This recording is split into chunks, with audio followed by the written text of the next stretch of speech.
republic for which it stands, one nation, under God, indivisible, with liberty and justice for all. All right, thank you all. If I could get a motion to approve the agenda. I'll make a motion to approve the agenda. Motion. Whoa. Sorry. Yep, My bad. just wait.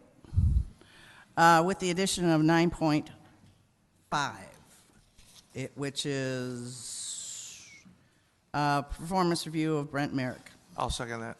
There's a motion by Councilmember Monroe, seconded by Councilmember Hank. All in favor, say aye. Aye. Any opposed? Motion carries. We are at number 4. Do we have any resident comments and or questions for anything that is not on the agenda this evening? Bueller. Nobody? All right. We have now to number 5, presentations and reports. I think we just go to the public hearing. Accurate? All right. Do I need a motion to open the public hearing? Okay. Let's just jump right into 6.1, the 2019 improvement project. We're going to do this in a very orderly manner. So as we go through the process, if anybody has a question, we're going to have people come up, introduce yourself, give us your address, and then we'll enter your question into the record. What we're going to do is we're going to have Dan, our city engineer, go through the process, give our presentation, and then as questions are brought up, we're going to write them down, make sure that we get an answer to them, and go through the answers at the end of the presentation. So I'll monitor that. With that, Dan, take it away.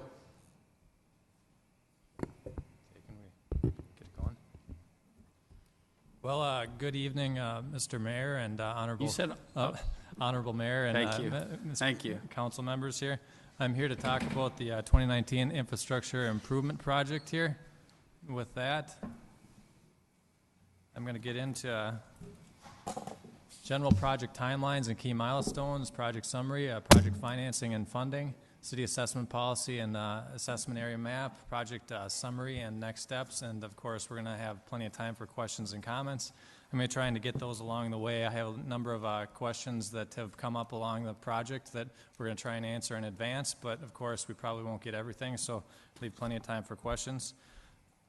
To date, what have we done here? We've had authorization to do some preliminary project scoping, completed soil borings and topographic work, walking open house, which was effectively a listening session. That was to try and gather input about the project and get the perspective from the residents who would be impacted by the work. There's authorized and completed appraisals for the value of the improvements that would be done. Basically, what's the value of the improvements to the property owners if this project were to proceed? And completed a feasibility study. Notice to residents were mailed, held a public open house, and called, of course, the public hearing, which is what we're here doing tonight. Where we are is conducting the public hearing, approving the feasibility study, or if unamended, approving the feasibility study. Certainly that's a subject to discussion tonight. Potentially authorize final design and order the improvements would be a topic for the evening. And then moving forward, the council would be receiving plans and specs, authorizing an ad for bids, opening bids, of course. And then this one order might change a little bit, but hold a final assessment public hearing and construct the project and close it out. The final assessment hearing might actually end up after construction, but those are the steps that are forthcoming in the effort. So we're going to talk a little bit about the project just for the benefit of all here. Just most of you know all the details on this, but of course we'll go through item by item.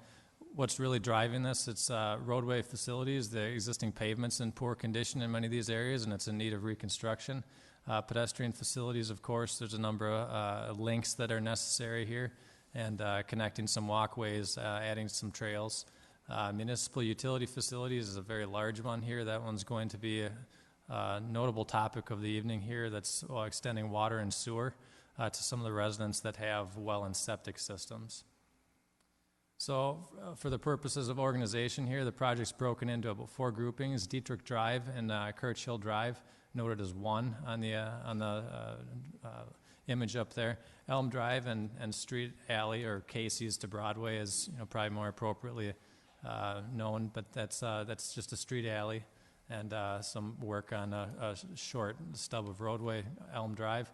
I'll show you that in a little bit. Sunny Ridge Drive and Lylewood, noted as 3. Here's another pavement rehab project, and then Spring Creek Drive Trail is a little trail connection that would be necessary.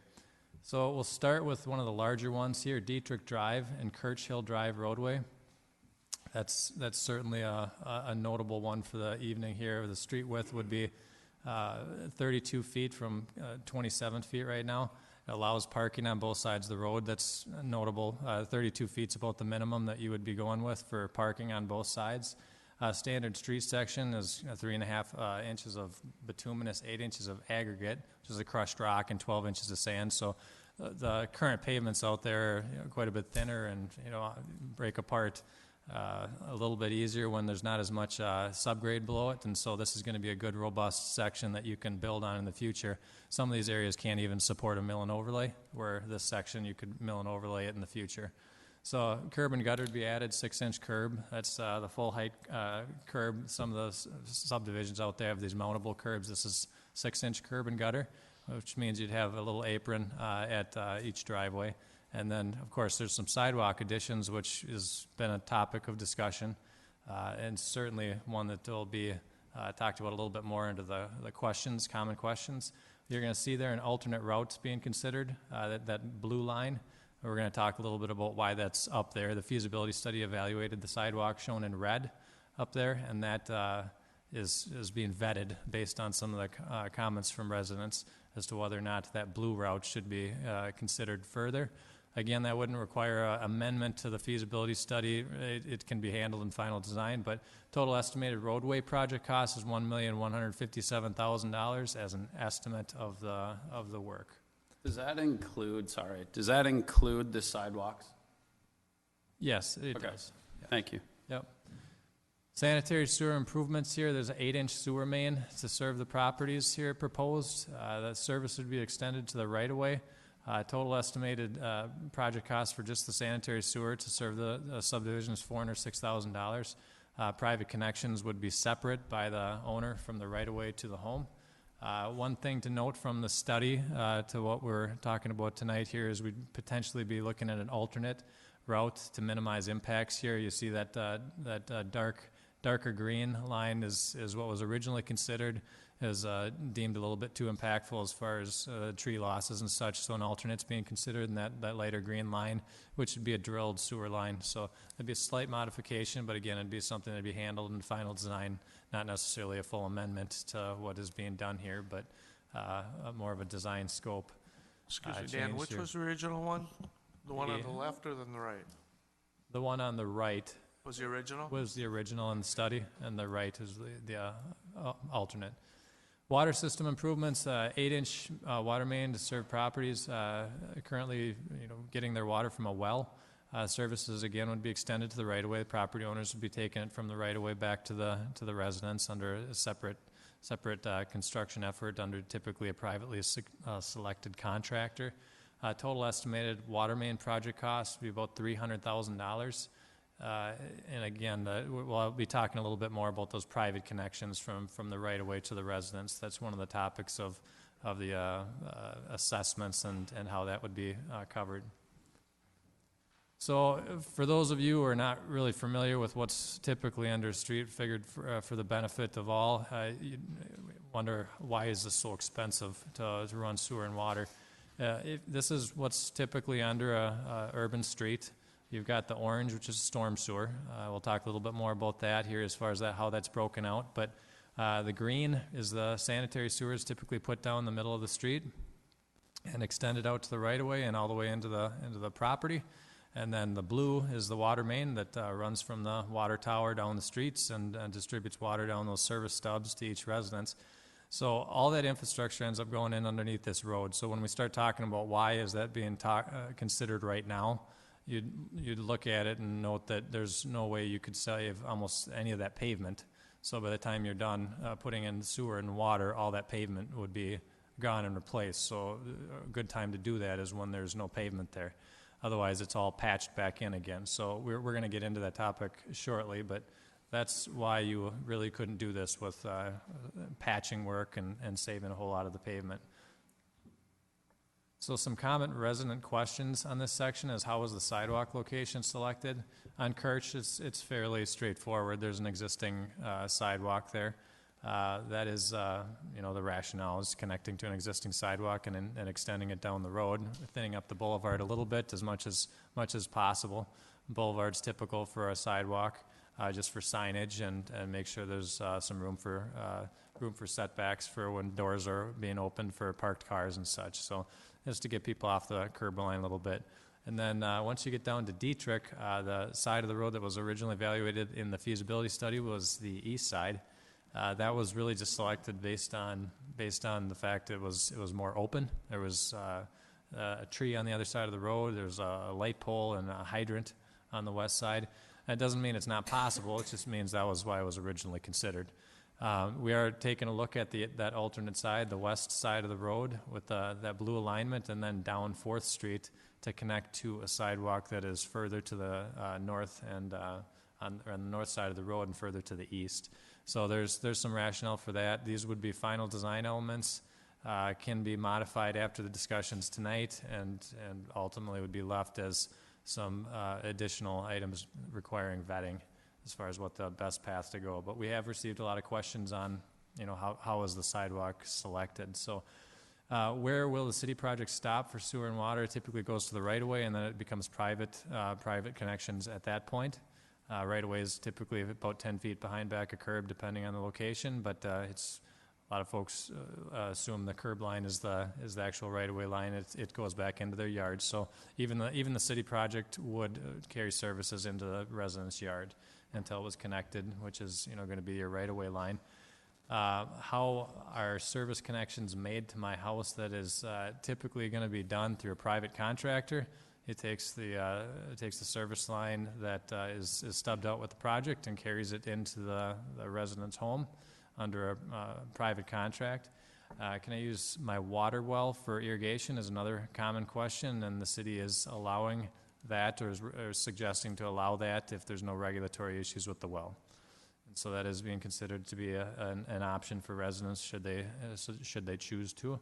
And why is the project being completed now is really the question of the night for many folks. It's an expensive project. What is really driving the effort is pavement rehabilitation. If you take a look at the left side here, that's some of the pavement on the project, and it's in failing condition. Again, I mentioned the mill and overlay, which is one of those questions. Can you just mill and overlay it? If you were to mill and overlay this, it would just rubbleize. The street would just come apart and break up, and then you'd effectively end up removing all the pavement anyway and then going back to a reconstruct.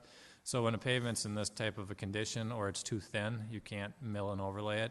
You effectively are left with only one option, which is to reconstruct it, pull all the pavement out, and put it back together again.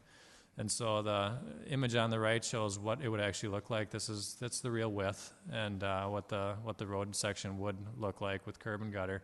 And so it's kind of an indication of how much pavement needs to be pulled up and put back. And during that time, well, the question really comes up, is sewer and water ever going to come to these neighborhoods? And if the answer to that question is yes, sewer and water would come to those neighborhoods at some point in time, then the time that you would typically recommend doing that is, of course, when all that pavement has been removed and you can do all that subgrade work that we showed you in those figures. And so what's really driving this is when that pavement's up, this is the time to make a decision as to whether or not those well and septics would become served by sewer and water. And so some of the driving factors as well, what would happen if this was pushed off 25 years, for example, into the next cycle of pavement reconstruction, that is certainly an option. What would really come of that is over the next 25 years, sewer and water or septic systems would end up being subject to failure, subject to correction. That money would go into repairs on septic systems, and then after the whatever period is held until it's done again or considered again to do sewer and water, that money into those septic systems would possibly be at a loss because they would be abandoned at the time of the sewer and water installation in the future. So that money is somewhat at risk if residents put a lot of money into well and septic over the next, period. Plus, there's an inflationary index that typically would be associated with construction. Typical duration of 25 years might see about doubling of the cost. $700,000 with sewer and water, you might see about $1.4 million over a 25-year period as to what would be the cost to do the work in the future. So it's a tough question, but really where we leave it is when the pavement's off, the question is would you put the sewer and water at this time or wait quite some time? Patching it in the future would most definitely be much more expensive. If it's in 10, 15 years and all this pavement is put down, you would almost lose the entire street to put the sewer and water in. So it would kind of be an either or, most likely based on cost implications. So moving on here, I'll certainly address any questions that may come out of that as we move forward. But Elm Drive here, that's another segment of the project. The roadway width is 24 feet as a finished product. 20 feet is what it currently is now, so a little bit of widening. Standard street section that's been used everywhere else here is 3.5 inches, 8 inches and 12. Curb and gutter would be installed. Water main replacement, as we talked about. When the pavement's gone, you go down there and you look at the services and subgrade work and utilities, and so they'd be replacing services while the pavement is gone. And then a one-way access is shown here is in the study that was considered for maintenance purposes. There really isn't a suitable turnaround right now for vehicles. And so one of the problems that was sought to solve is how to get these vehicles to turn around reasonably. The one-way was considered an option. Alternates based on input from the public are being considered. They were originally vetted. This was kind of a guided alternative subject to the comments that have been received to date. We're going to talk a little bit more about that in a second. It could be modified.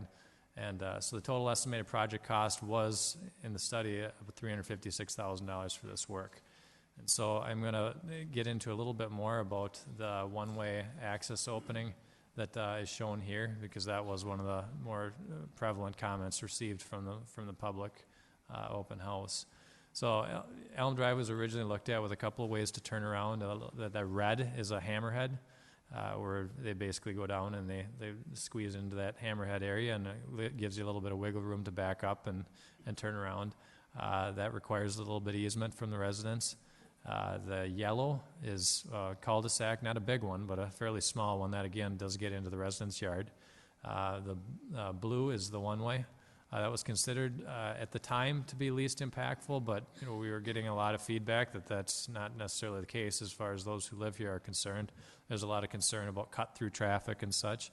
And so at this point here, we're looking at some other alternatives. And what is being vetted at this point is instead of a roadway connection coming through there, it'd be a trail connection. So it really wouldn't be open as a public road. It would be a trail connection. What's shown there is not necessarily any type of a full-size cul-de-sac. It's a reduced cul-de-sac. It fits within right-of-way.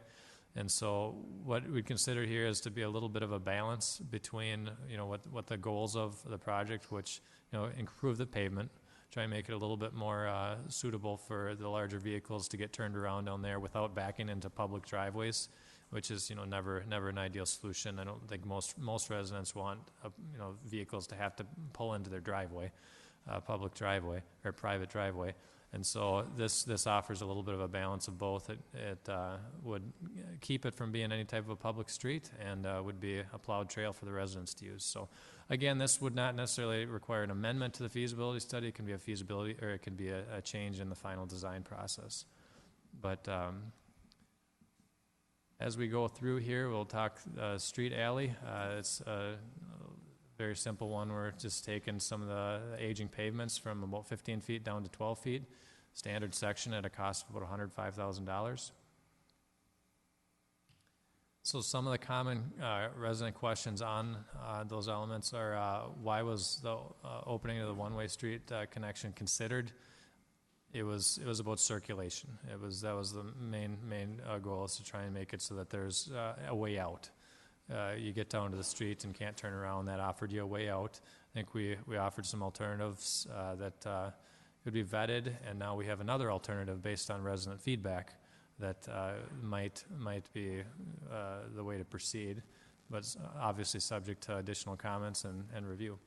So can other alternatives to the one-way access be reviewed at this time? Absolutely, and this is still a fair game at this point moving forward. This is just another idea to be considered to solve the issues that are out there. How will I get access during construction? There'll be a lot of feedback to these residents, especially. It's a very narrow street, tough to get in and out during construction, and so we will be having some personal discussions with those residents about what to expect on the way in and out of a fairly tight roadway here. So another segment of the project is Sunny Ridge Drive, Lylewood Parkway. That roadway is widening out from 22.5 feet rural to 29 feet urban. Allows for parking on one side of the roadway. Lylewood Parkway is 32 feet. Right now it's 32 feet, so it's pavement preservation primarily. Curb and gutter would be installed, standard street section, as we've talked about before.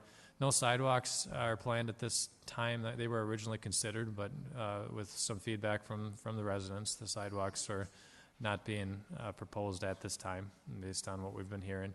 And then no lighting, again, it was originally considered, but we did get comments on it and made some adjustments on that. So total estimated project cost is running around $750,000 for that section. So Spring Creek Drive Trail is 8-foot bituminous trail connection from the Meadows at Spring Creek Drive Development and offers some conductivity to downtown. It's again includes some curb and gutter to handle drainage and runoff. A total estimated project costs are about $130,000 for that segment of trail, and is just included in the project as a necessary or recommended addition here to the infrastructure improvements here. So I'll talk a little bit about project funding and financing. This project will be financed through the sale of Chapter 429 general obligation bonds, which gives the city opportunity to sell a bond for street sanitary water main improvements and such. So the proposed funding sources would be the city general fund to pay that back, special assessments, which is one of the big topics of the evening, which we'll be continuing to talk about, and the stormwater fund, which I'll explain that a little bit more also, as we pulled out some of the storm sewer into a special funding category for the 429 bond process. So assessment policy review, the assessment policy of the city or standard practices, it'd be appropriate to state is 60% city, 40% assessed for project cost split. That was compared against a special benefit analysis in which appraisals are done. They basically evaluate what is the value increase of the property based on the improvements that are being proposed. And looking at the two of those, I compared them, and the special assessment benefit analysis was lower the numbers, and that was certainly the way that we had to proceed. So, but keep in mind, if the 60-40 would have come in lower, that certainly would have been considered as the alternate. So ultimately the goal was what is the lowest assessment amount that is possible while going through the 429 process. So that's the purpose of comparing and contrasting these, because it wasn't necessarily given that the assessments would be lower.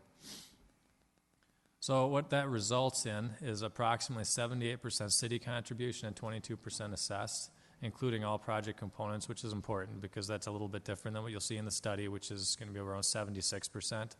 And I'm going to explain that on the last slide as to how that plays out. What's important is you'll note that the minimum assessment split is 80% and 20%, with 20% being the very important minimum. You have to have 20% assessed in order to use the 429 bonds. And so that's a very important number to hit as you go forward. And so I'll explain that in a second here as we explain the total project cost splits. So the assessment map, who's being impacted, there's 66 properties located in the project area with one city property. So that would result in 65 properties proposed to be assessed for street And if street sewer and water is going to be a function of the benefit here, you'd be looking at $25,000. So for those that are receiving the street sewer and water, is $25,000 plus connection fees and plus the cost to connect.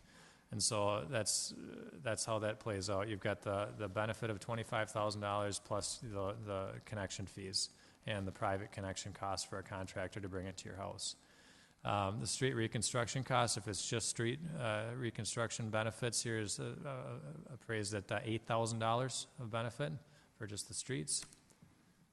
So getting into the connection fees, which are notable questions on that. The city sewer connection fee is $834. City water is $6,426. And note there's a credit that is being recommended of $825 on that connection fee based on a 1994 improvement project assessment. That was an opportunity that was reviewed to determine, if this could apply against the water connection fee. The basis of that is they're assessed a certain amount when water was brought near the subdivision, and that is being applied with some inflationary indexes applied to come up with $825 that they've already paid towards this connection fee. So that's the rationale behind that. Met Council is a cost of $2,485. So the approximate private connection costs for sewer and water services can be around $5,000 to $10,000. Varies certainly a notable amount based on the residents and the difficulty of the connection. It's just an approximation. The assessment area map is going to include Elm Drive and down there at the alley for between Broadway and Casey's here. So the street reconstruction cost remains $8,000 for Elm, and the alley reconstruction cost per unit ended up being $1,200 for the benefit of the alley improvements. So here's the project cost summary. I'll explain a little bit about the storm sewer and how that played out. Total estimated project costs, $3,900,000, $907,000.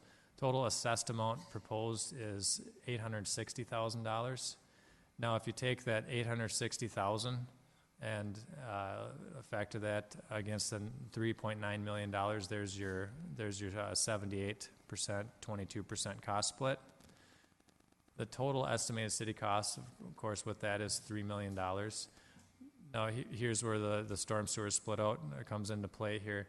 If you look at the 429 bond amount, it's $3.2 million. The storm sewer fund was separated out as 100% city costs.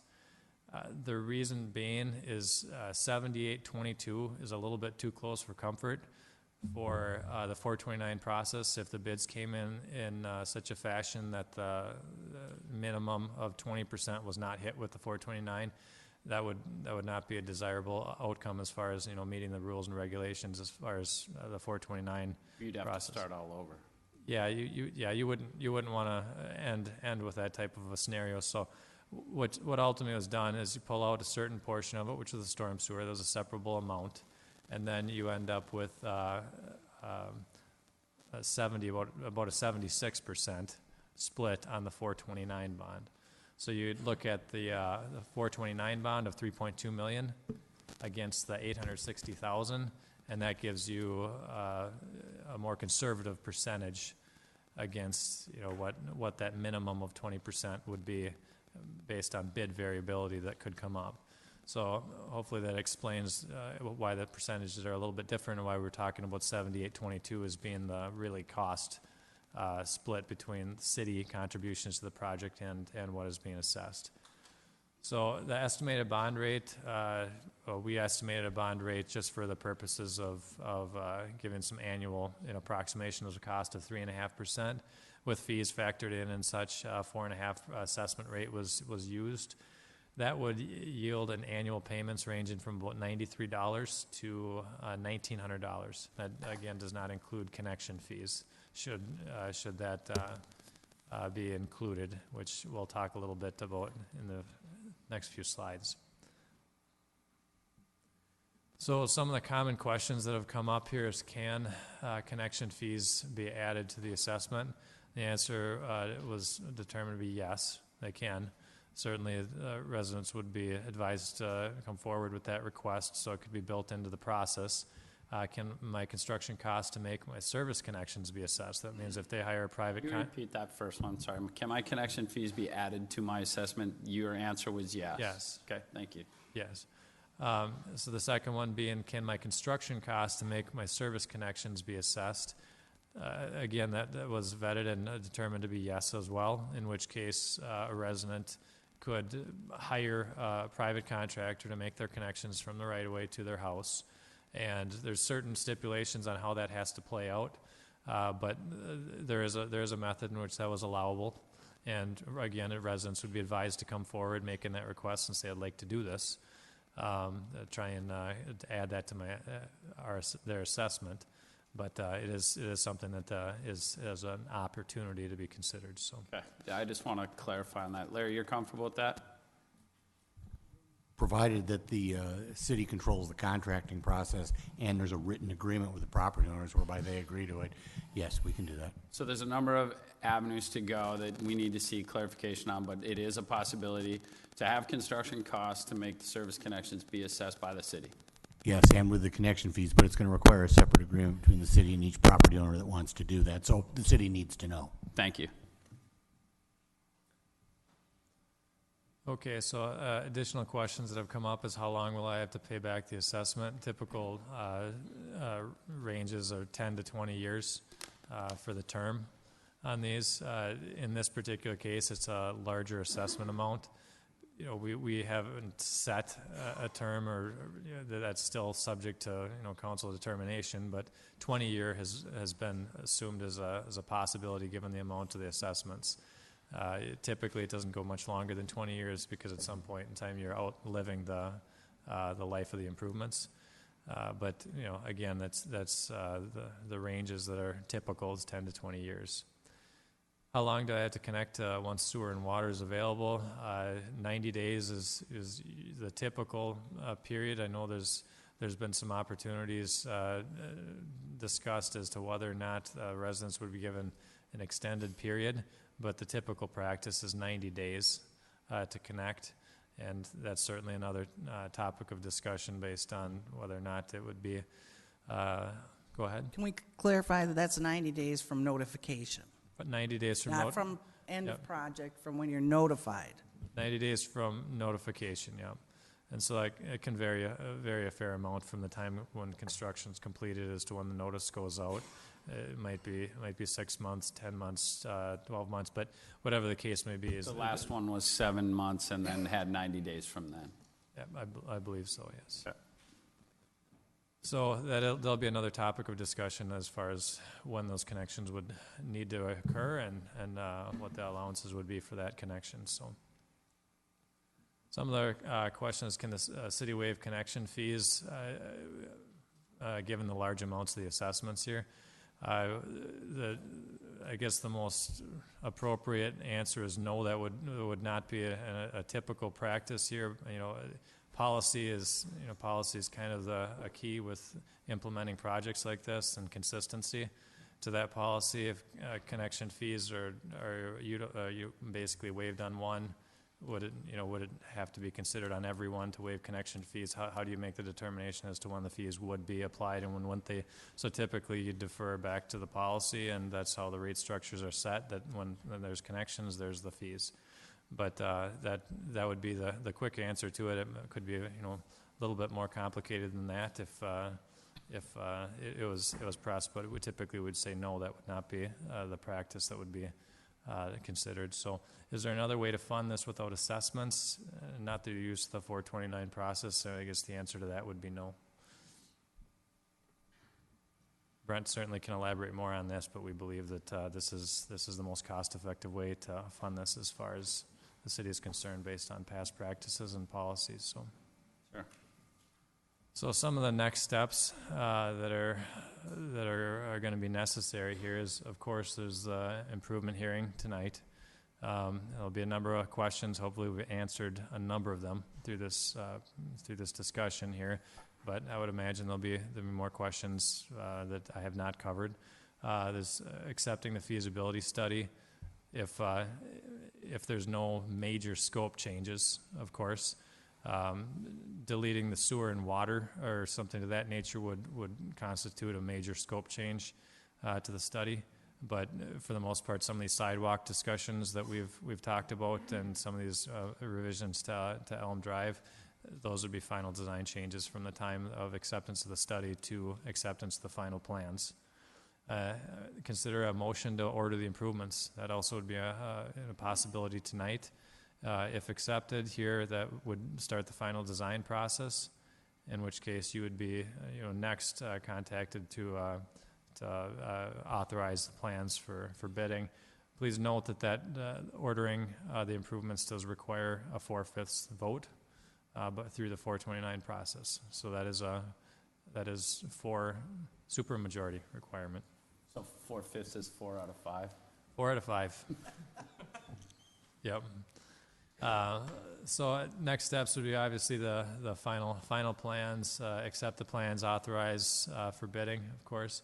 Open bids, award the project. Those are additional steps in the future. Okay, so could I just ask in terms of like just going through this process, I think we have a pretty good feel for finalized design, but when are we looking at potentially opening bids and awarding the project? Do we have a timetable? Yeah, we looked at February. Okay. February, March would be reasonable. We're targeting February. Yep. And then, of course, final steps are construct the project and complete construction. The assessment hearing was originally looked at as potentially in the spring, but it may and very well could be after construction.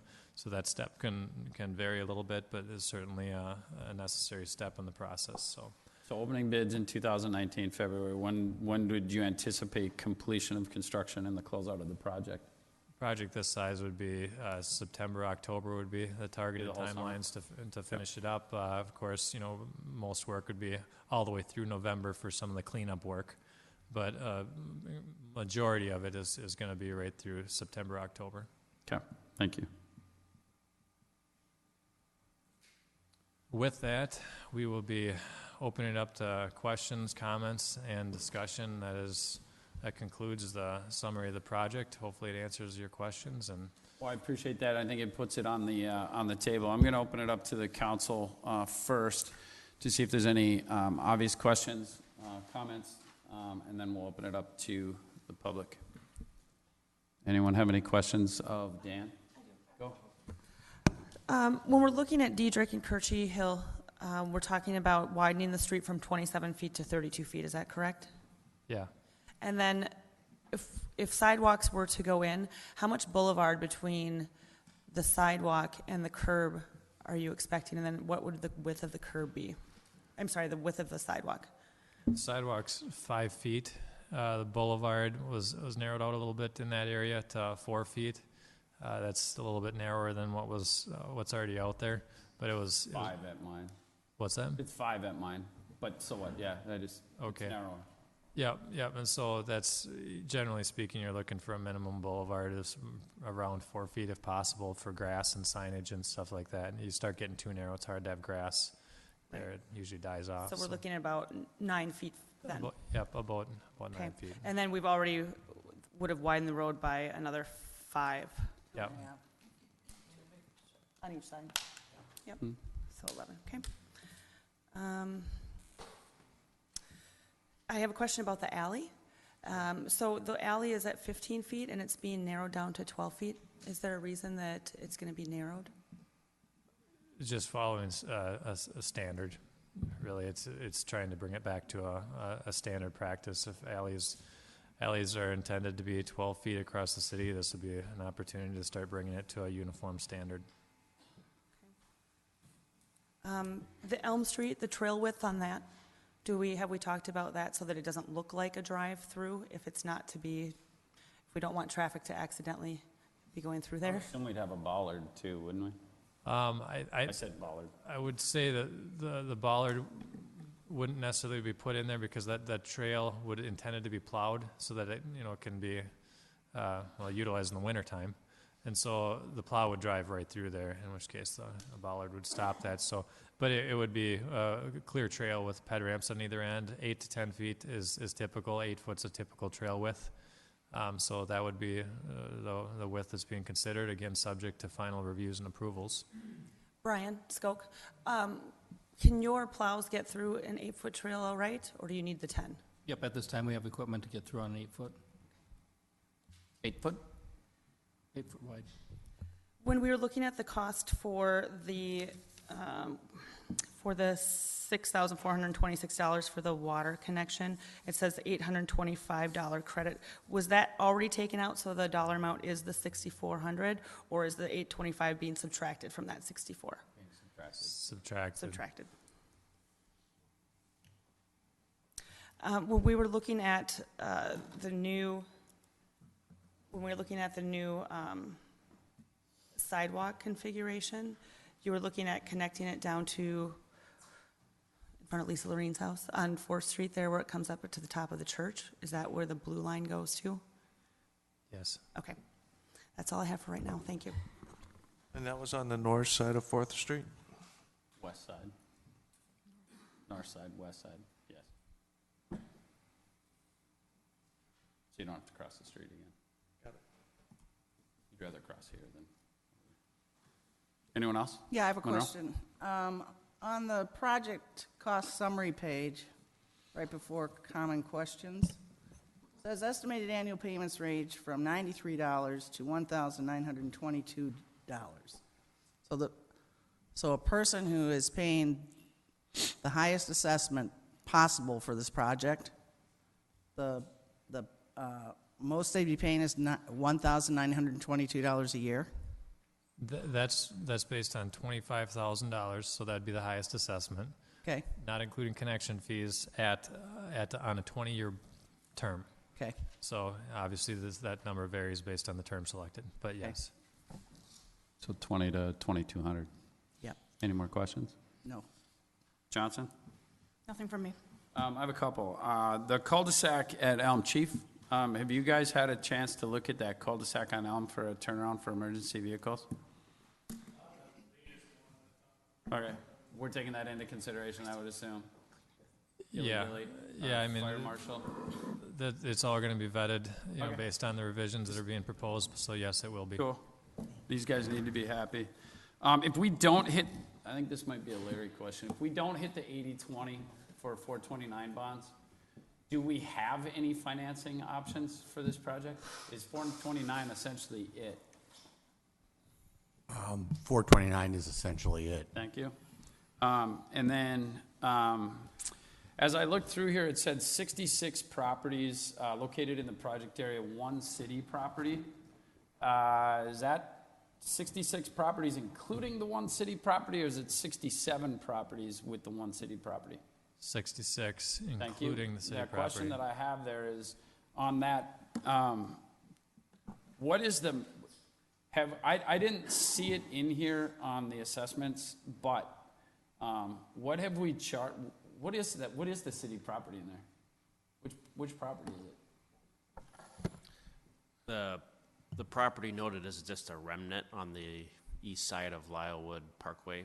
So the city's standard practice is to assess itself, or that's Sure. what we've done on past projects. What's the number that we put on that? We can look into that, but I couldn't tell you off the top of my Okay. head what that is. All right. Should be on the assessment. It is, I didn't see it, and some of them are, it's all right. Here it is. Speak to me. It's 0. So our standard practice would be to assess it the same amount that other properties in the area. So I'd recommend So numbers can go down. I'd recommend to the city engineer and the council that be assessed at the $8,000 amount, consistent with the rest of the properties. I just want to make sure that that's noted, that's all. All right. Council, anyone else? No, go ahead. Back to the sidewalk connection that's going, the proposed one in the blue line on 4th Street. If that carries all the way down to where that curb cut at the end of that sidewalk is now, there's at least one additional house along there that is not in this assessment study. Is that correct? Or is Correct. it 2? So how do you propose moving forward with a sidewalk in front of houses that aren't being assessed? So you couldn't assess that property because it wasn't notified during the public hearing. So that's something the council will have to contemplate.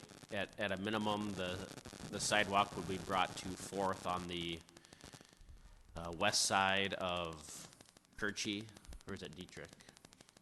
Dietrich. It's Dietrich. If you wanted to connect it, you'd either have to do it through project costs or come back and try to assess that property. But as Which we would lower the other assessments. But as we found out through our special benefit analysis, the sidewalks aren't a determining factor in the special benefit analysis. It's primarily for the street reconstruction, curb gutter, et cetera. So it would be pretty hard for the city to prove out a property benefit or a value benefit on a sidewalk improvement. So For just sidewalk improvement. for just sidewalk, so the city would likely have to pay 100% of that project. But a very good point. That's something that the sidewalk comment was received by a resident during the open house, and so in order to create kind of a context for having a dialogue, we asked the city engineer to prepare an alternate just for discussion. But to your point, all the consequences or unintended consequences of that decision haven't been vetted. It'd be based on feedback from the council and residents that we received tonight. Okay, thank you. They've been assessed sewer and water though previously, haven't they? Those 2 residences that are affected by that sidewalk proposed? Correct, they're on city sewer and water. Do you have a question now? Yes, I do now. If we just keep talking, you come up with questions. See? Dan, you mentioned for the bonding that it would be a 10 or a 20-year. Is 20 years the ceiling, or can it go longer than that? Well, I might have to defer that one to Larry. I don't know if you can go longer than 20 years. It's just typically 20 years is kind of capped because the improvement life is, and especially for streets, is often considered to be 20 years. But I would defer to Larry as to whether or not there'd be any limitations on that from the process. 20. 20 is the ceiling. Thank you. 20. He's a man of few words. Any other questions on the council level? Staff? Sorry, partners. I like calling you guys staff. All right, we'll open it up to the public. Those with questions, please come on up, introduce yourself. I'm actually going to read one part that I didn't actually read. But those wishing to address the city council should come forward, state your name and address for the record. After all the comments are received, the public hearing will be closed. No further comments on this issue will be received at this meeting. So what we're going to do is take the public comments, questions. We'll have staff make a note, put them down, give them a little bit of time to kind of organize their thoughts and put together an answer. We'll get their answers towards the end and move forward from there. So come on up.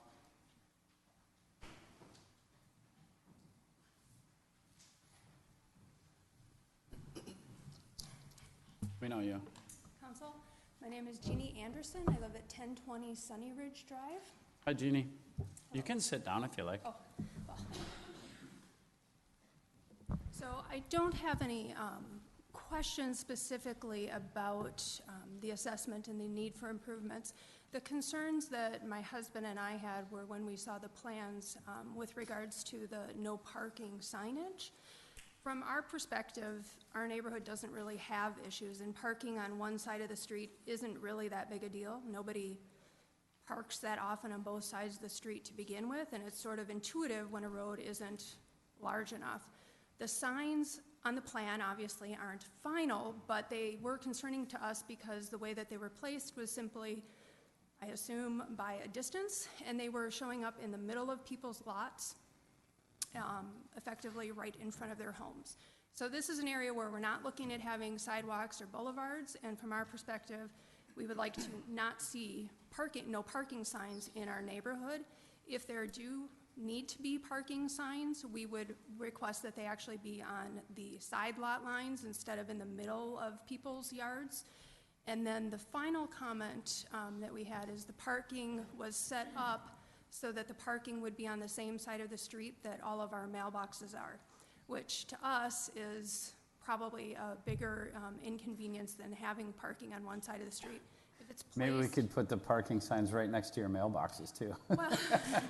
Well, it was set up so that the no parking would be on the opposite Right. side, so everyone would be parking potentially in front of mailboxes, which Sure. is the bigger concern anyway. Got it. So noted. You guys got that? That was it. Thanks, Jenny. Good to see you.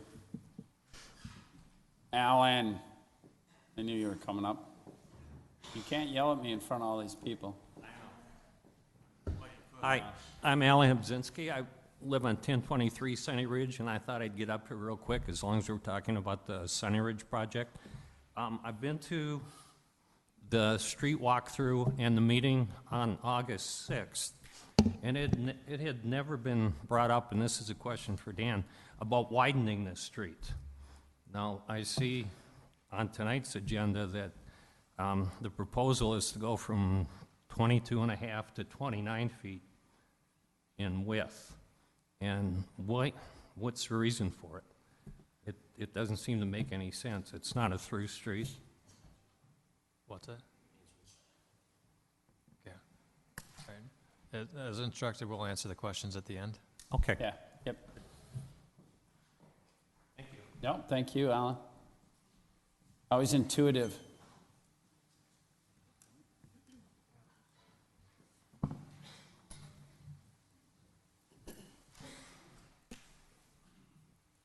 How you doing? Good, how are you? Not bad. My name's Jaron Steinbach, and I live at 708 Kirchy Hill Drive. You're my neighbor. Yep.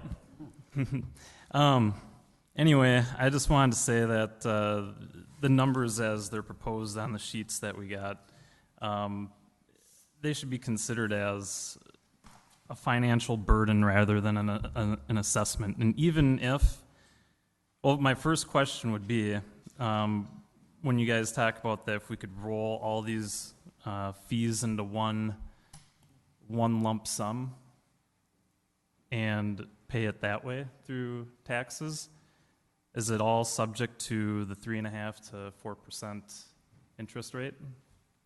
Is that something they have to answer at the end?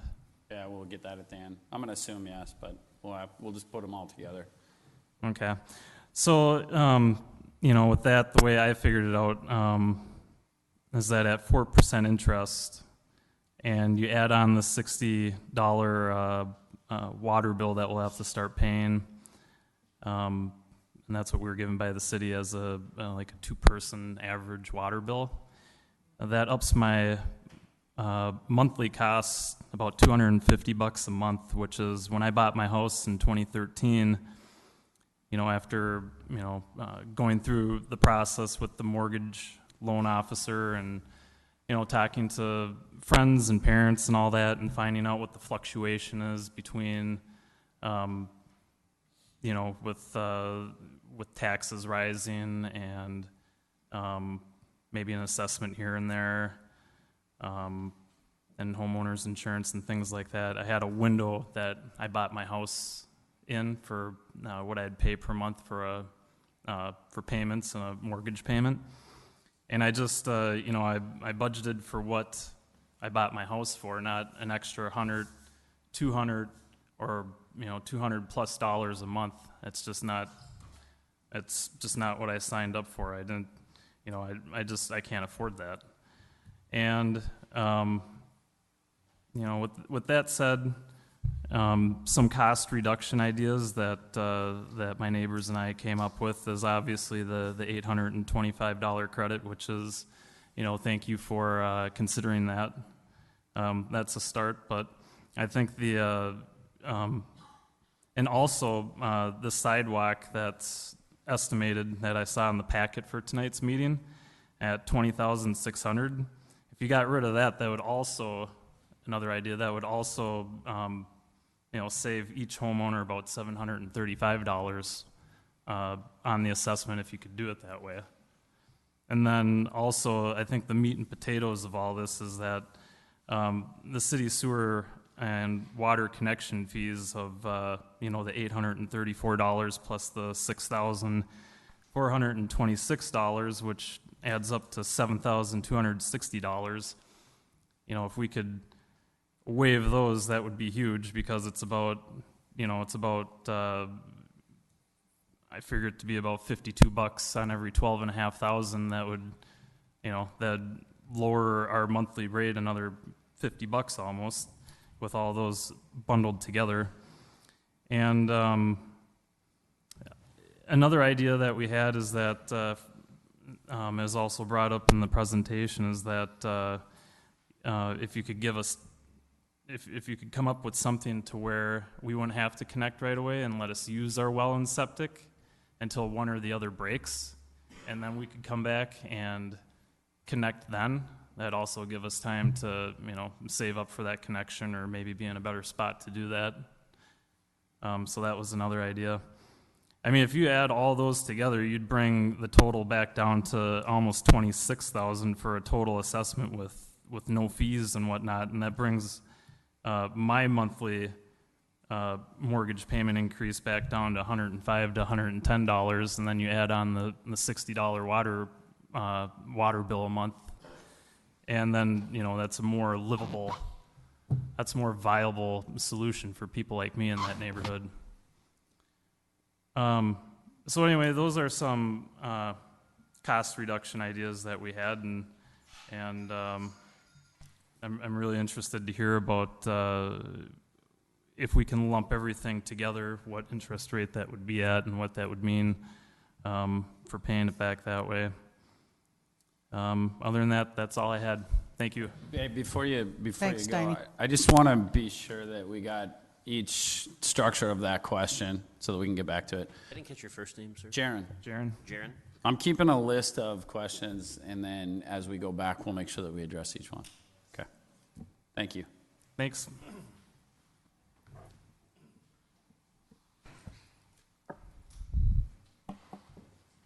Chief?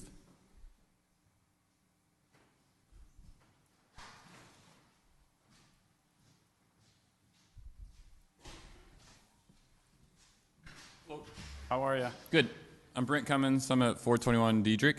Brett? Brent with an N. With an like N. Brent Merrick. There's another Brent. Yeah.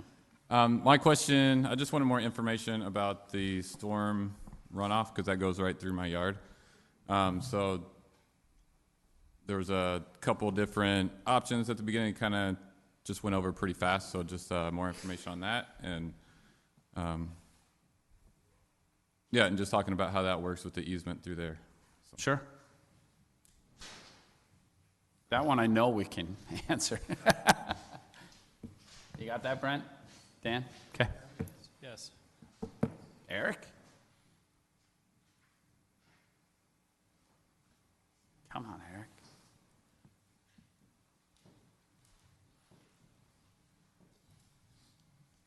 My name is Joyce Tooney, and I live at 703 Kirsch Hill Drive. And as Jaron stated, his ideas are awesome. A bunch of us, our neighborhood, thinks that that would be a financial help for all of us property owners on Kirsch Hill and Dietrich Drive. The sidewalk, which would be going right through my front yard, basically, I feel that none of our neighborhood, when you guys did the walkthrough, we said we don't want it. I hope you guys consider scratching going through our front yards on Kirsch Hill Drive, because I don't really think there's a need for it, especially with widening the roads an additional 5 feet.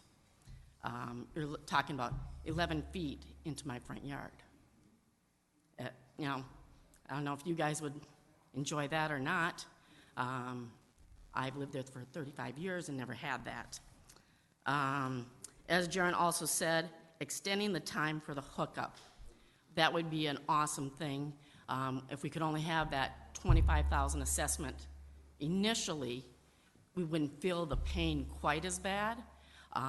If you could give us the extension, 2 to 5 years, whenever our septics would fail, having a maximum time limit, and then have to pay the connection fees, I think that would give us a break and financially let us all prepare for it a little bit better.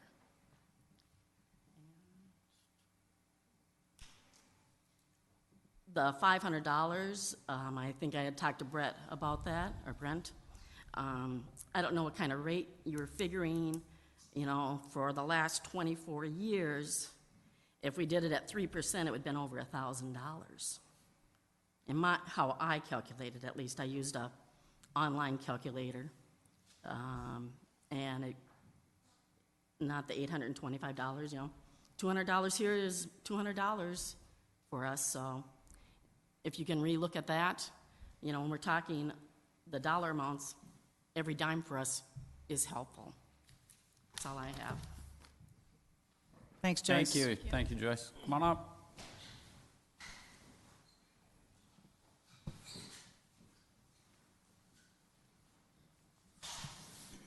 Steve Squires, 109 Carver Creek Circle. I don't live in the affected area, but my questions are related to the 78% that the city's picking up.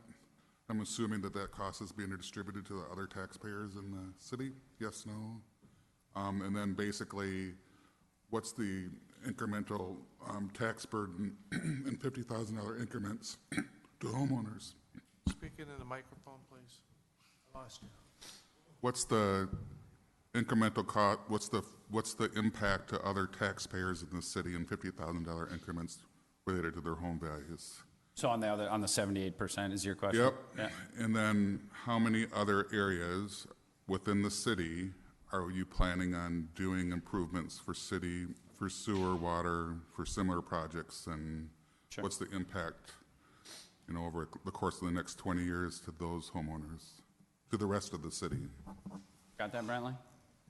Good. Thanks, Steve.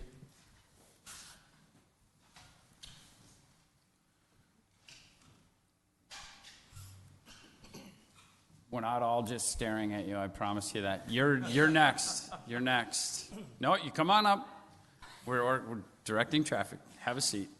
Hi, Kaylee Swanson, 707 Churchill Drive. Kaylee, right? Yeah, Kaylee. Pretty simple question. I was wondering if lighting is included for Churchill. And I don't know if we talked about that, but I assume if we get sidewalks, we'd get lighting. And then, same as everybody else, do we need to widen it by 5 feet, and do we need sidewalks? If we do get sidewalks, I would like to see it connect on 4th, because that is a busy road, and right now I have a 3-year-old and we jump across the street and then jump back across the street, so Right. obviously that's not ideal, but that's all. Thank you. I thought for sure somebody would jump up just to. Hi, I'm Anna Dingler. I live at 417 Diedrich. I have a couple of questions. First is, I was reading through the feasibility report, and there was a comment on the assessments about $3,000 credit for the septic system. I just wanted to understand what that is. Didn't really know. So, and then the next question, just general impact during construction for access to your homes. I assume at some point we're not going to be able to drive or park. So what is kind of the plan of where that can happen? Thank you. Thank you.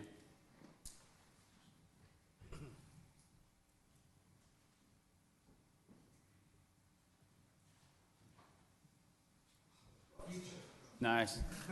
I like you just took charge too. He's basically sit down. Steve Kochka, 113 Crest Circle. Good evening. Good evening. So I've got a number of questions, but I want to make sure I heard this correctly, since this is the first time I've attended this meeting. Did I understand $3.9 million of street and sewer connections over a period of time? About? No. About. Doesn't have to be the exact number. Yes. Wait. Yes. Well, wait, Okay. say that question again. About $3.9 million in sewer and pavement improvements over Oh, time. sewer and pavement. And did Street I also improvements. understand approximately 66 properties that are paying for that? Did I get that right? 66 are being assessed. The entire city is paying for it. Okay, so that's roughly $60,000 per property. 59. Do the math. It's about 59,000. Just I needed to get that in my own head, since I'm new to Carver. Not new to Chaska, though. I've been there 30 years. So with that being said, Does the 8-inch water main improvement, that's rolling back way to the front of your PowerPoint presentation, does that have an assessment associated to the people that are being served, or is that spread out over the entire city or assessed properties? And we'll answer them at the end. Help me out. What's that? Say it again. We'll answer all the questions at the end. We're going through and Oh, getting, okay, so that, okay, so that they okay. can have I'll time just do to 1, 2, put, 3, 4. put a Okay. thought process No, together. no problem. And do the pavement improvements that we're discussing, are those associated with the properties that are appreciating the improvement, or is that also assessed over the entire city? And can we narrow down the $93 to $1,900 and some dollars assessment and be a little, I mean, that's, Yes. I mean, really, The answer is yes. please do, because that's just craziness. I mean, It's I'm there. a business guy, you're a business guy. It's there, It's ridiculous, and it needs to be clearer. and it will be. Thank you very much. That's all I got. Thank you, Steve. Certainly. It's Steve, right? You got it. I know. I buy coffee from you. I know. I recognize Every you. once in a while, I come and know, buy I coffee from recognize you. Yeah.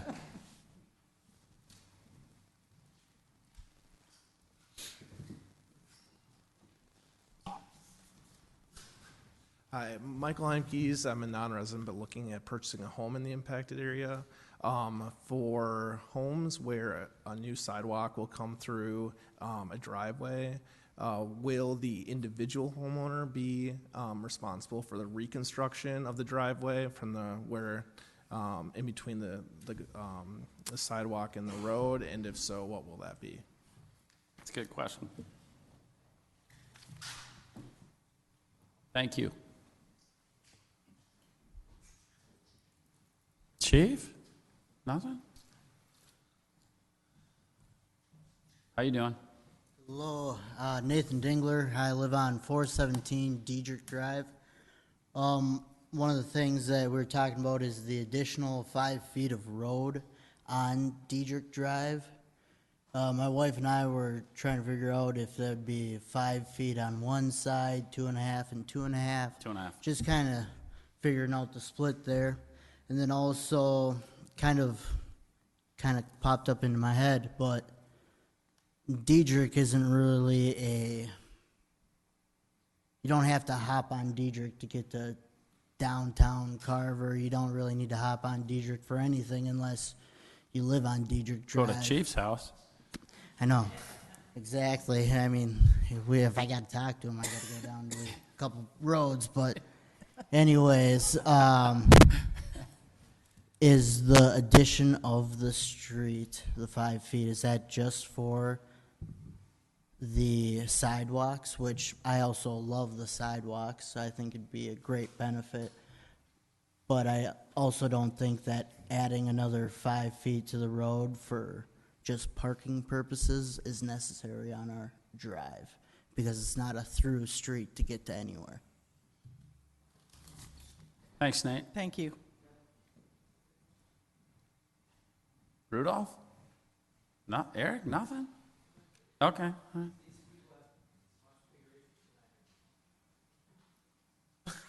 Wow. I know. You still matter, Eric.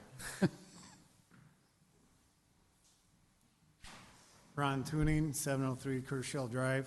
I was just wondering, these houses in Dietrich and Kershaw, we've been paying taxes since the sewer and water was put in down here, and I'd like to know how none of our tax dollars have gone to that, how it was separated from our tax dollars to that. And also when we did the walk around. Could I just clarify that? Did you guys understand that question? Because I didn't.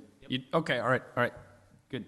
And also, when they did the walk around originally, I asked a question if the homeowners would be able to do any part of that. For instance, taking the part of the driveway out, and if you got a cement driveway or a tar driveway, do that on your own, because I take it the city is paying for that. That's the two questions I have. Thank you. Got that, Brent? Dan? Yep. Nice. You're typing fast. Eric? Oh, no, please. We'll wait for Eric. Lori, no questions? How you doing? Good. Good to see you. Not bad. I'm Pete Harden, 200 Elm, and I've got a question. You've got 3 options for the Elm Drive, and I'm not sure what the determination will be made on, but is the cost of each improvement a factor? Yes. Good. We'll have that. Will we have Brent, input at- will we Brent, have in- was this, yes, it's a factor, or yes, you understood the question? Yes, I understood. Okay, thank you. A secondary question would be, will the homeowners along Elm have an input based on the cost estimates, which will reflect on our assessments? Sure.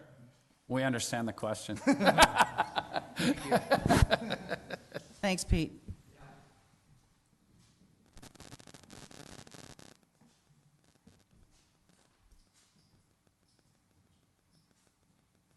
Chief?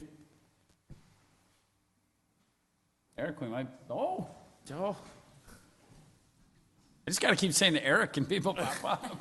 Hi, I'm Sarah Fetzer. I live at 712 Kirkhill Drive, and I grew up in the house that I live in right now, and I just want to say that I love the neighborhood as it is, and I know right now the proposed sidewalk across the street is going to take down 3 beautiful maples, and the person who lives at that house couldn't be here tonight, but those maples to me mean far more than the sidewalk will. So, you know, take that into consideration. Those trees are 40 years old, and they're amazing, and they're going to live another 100, far longer than that sidewalk will live. And I know none of us in the neighborhood want that sidewalk, so it's just something to think about. And then also, I just have to say that what Darren said earlier, we've all sort of talked in the neighborhood, we're all very close, and from who I've talked to, we all agree with him wholeheartedly, so just take that into consideration. Thank you. Thank you.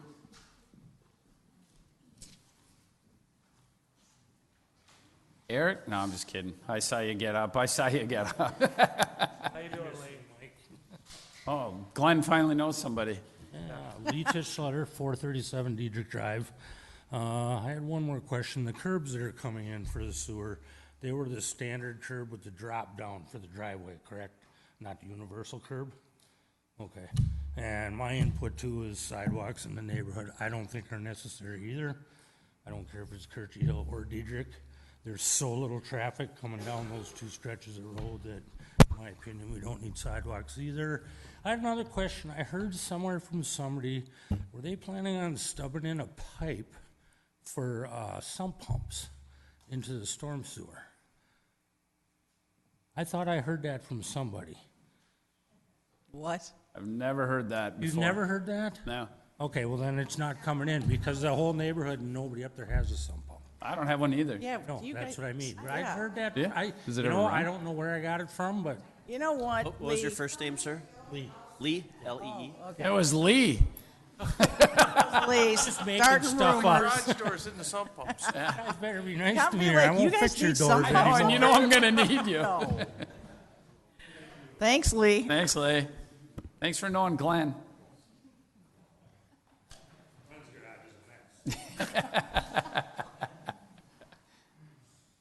Eric?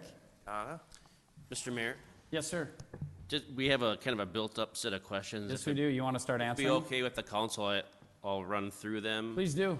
And what we're going to attempt to do is answer the questions. I won't be restating comments on the project for emphasis. I'll Sure. list the questions. So if, after we get through this, and if there's a resident that didn't hear the question that they asked, we'd invite them to come back. Did everyone hear all of that? Okay. So I've got a list here. So I've got Jeannie. Yep, so I'll start with Jean Anderson. Jeannie. Jeannie. Yeah. Is it Jeannie or Jean? It's Jeannie. So I'll defer to Dan on the question, why no parking on Sunny Ridge, and the related sign placement on lot lines and the parking situation as relates to the placement of the existing mailboxes. Go, Dan. Okay, as far as the sign question on no parking, I mean, ultimately, it's parking on one side only, so intent would be to guide that. What's the basis still for having parking on one side? What is the city trying to accomplish, is the question. Well, generally, that's, a flexibility for the residents to, generally, it's a resident improvement and keeping some minimum street widths for standardization of the roads. You get down much narrower than that and start getting in some very narrow streets, so. Can you speak to emergency vehicles and your thought process behind street width? I think that's kind of the basis of the width as it relates to parking on one side or both sides. Well, certainly, I mean, you're going to need to make sure you have emergency access. I mean, of course, streets can get blocked off if you have two cars parked on either side of the road and the width isn't there. You're actually going to limit emergency vehicles. Same thing with one side of the road. If it's a little bit narrow, you can allow parking on one side. And if it's not guided as such, you can get widths in there that actually limit access to the roadways or to the residents. So, I mean, it's a combination of serviceability and emergency access and standardization. So could the street width be reduced on Sunny Ridge? Could it be reduced, the 29 foot, why 29 feet? I would say it's already very narrow. I mean, 22 feet is well below the norm for a street. So 29 is already, we typically run at 32. So I would say this is already somewhat of a narrower street section. And the last time that we talked, my understanding was that 29 was the minimum that we'll do and have city-sponsored streets. So the development on County Road 40, the Klingelitz development, those streets didn't meet city standards, so we had them do private streets, and then we wouldn't approve them as official city streets. Yeah, I mean, that standardization is everything. We're making a lot of judgments based on current circumstances as to what's appropriate. Again, you'd typically run with a little bit wider street, but 29 was somewhat of an in-between as a minimization, yet still trying to get to those standards. Thank you. So then as it relates to sign placement on lot lines, I can answer that in that our field staff can go out and place those signs at lot lines. Sure. As it relates to the side of the street that the no parking sign goes, and Dan, you can interrupt me, but that's basically a council prerogative. You can choose the side, or the neighborhood can provide input that they'd rather have it on the north side as opposed to the south side. Sure. With that said, it could be unanimous, or you could have half wanted on the north side and half wanted on the south side. So council might need some additional feedback on that. There's 5 of us. The street width question from Alan, I think, was covered with Dan's comment, but if we get through this and Alan has additional questions, we can certainly address those. As it relates to Jaren's comments, the city would charge an interest rate on the connection fees.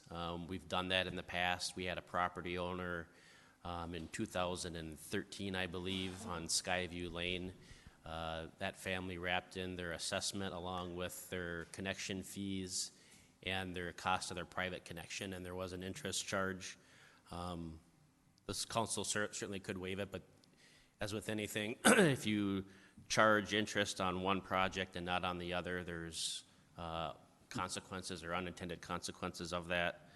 The sidewalks deduction, I appreciate the sentiment, but as we discussed earlier, the sidewalks aren't a primary factor in the determination of the special benefit. So the easiest way that I can explain is the sidewalks are in the portion that the city's paying, and so to reduce the sidewalk portion, is it going to impact the special benefit amount? It won't impact the individual resident where the sidewalk is going. Correct. It'll impact them it'll be in their yard, but it won't impact them financially. It'll impact the physicality of it not being there and all the other things that go along with that, but it won't impact the special benefit analysis.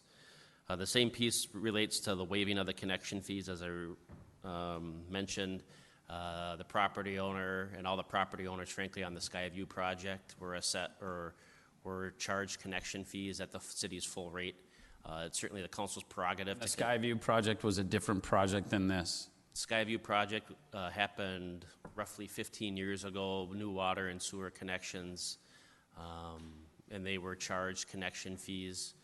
The city at the time didn't have a Met Council connection fee.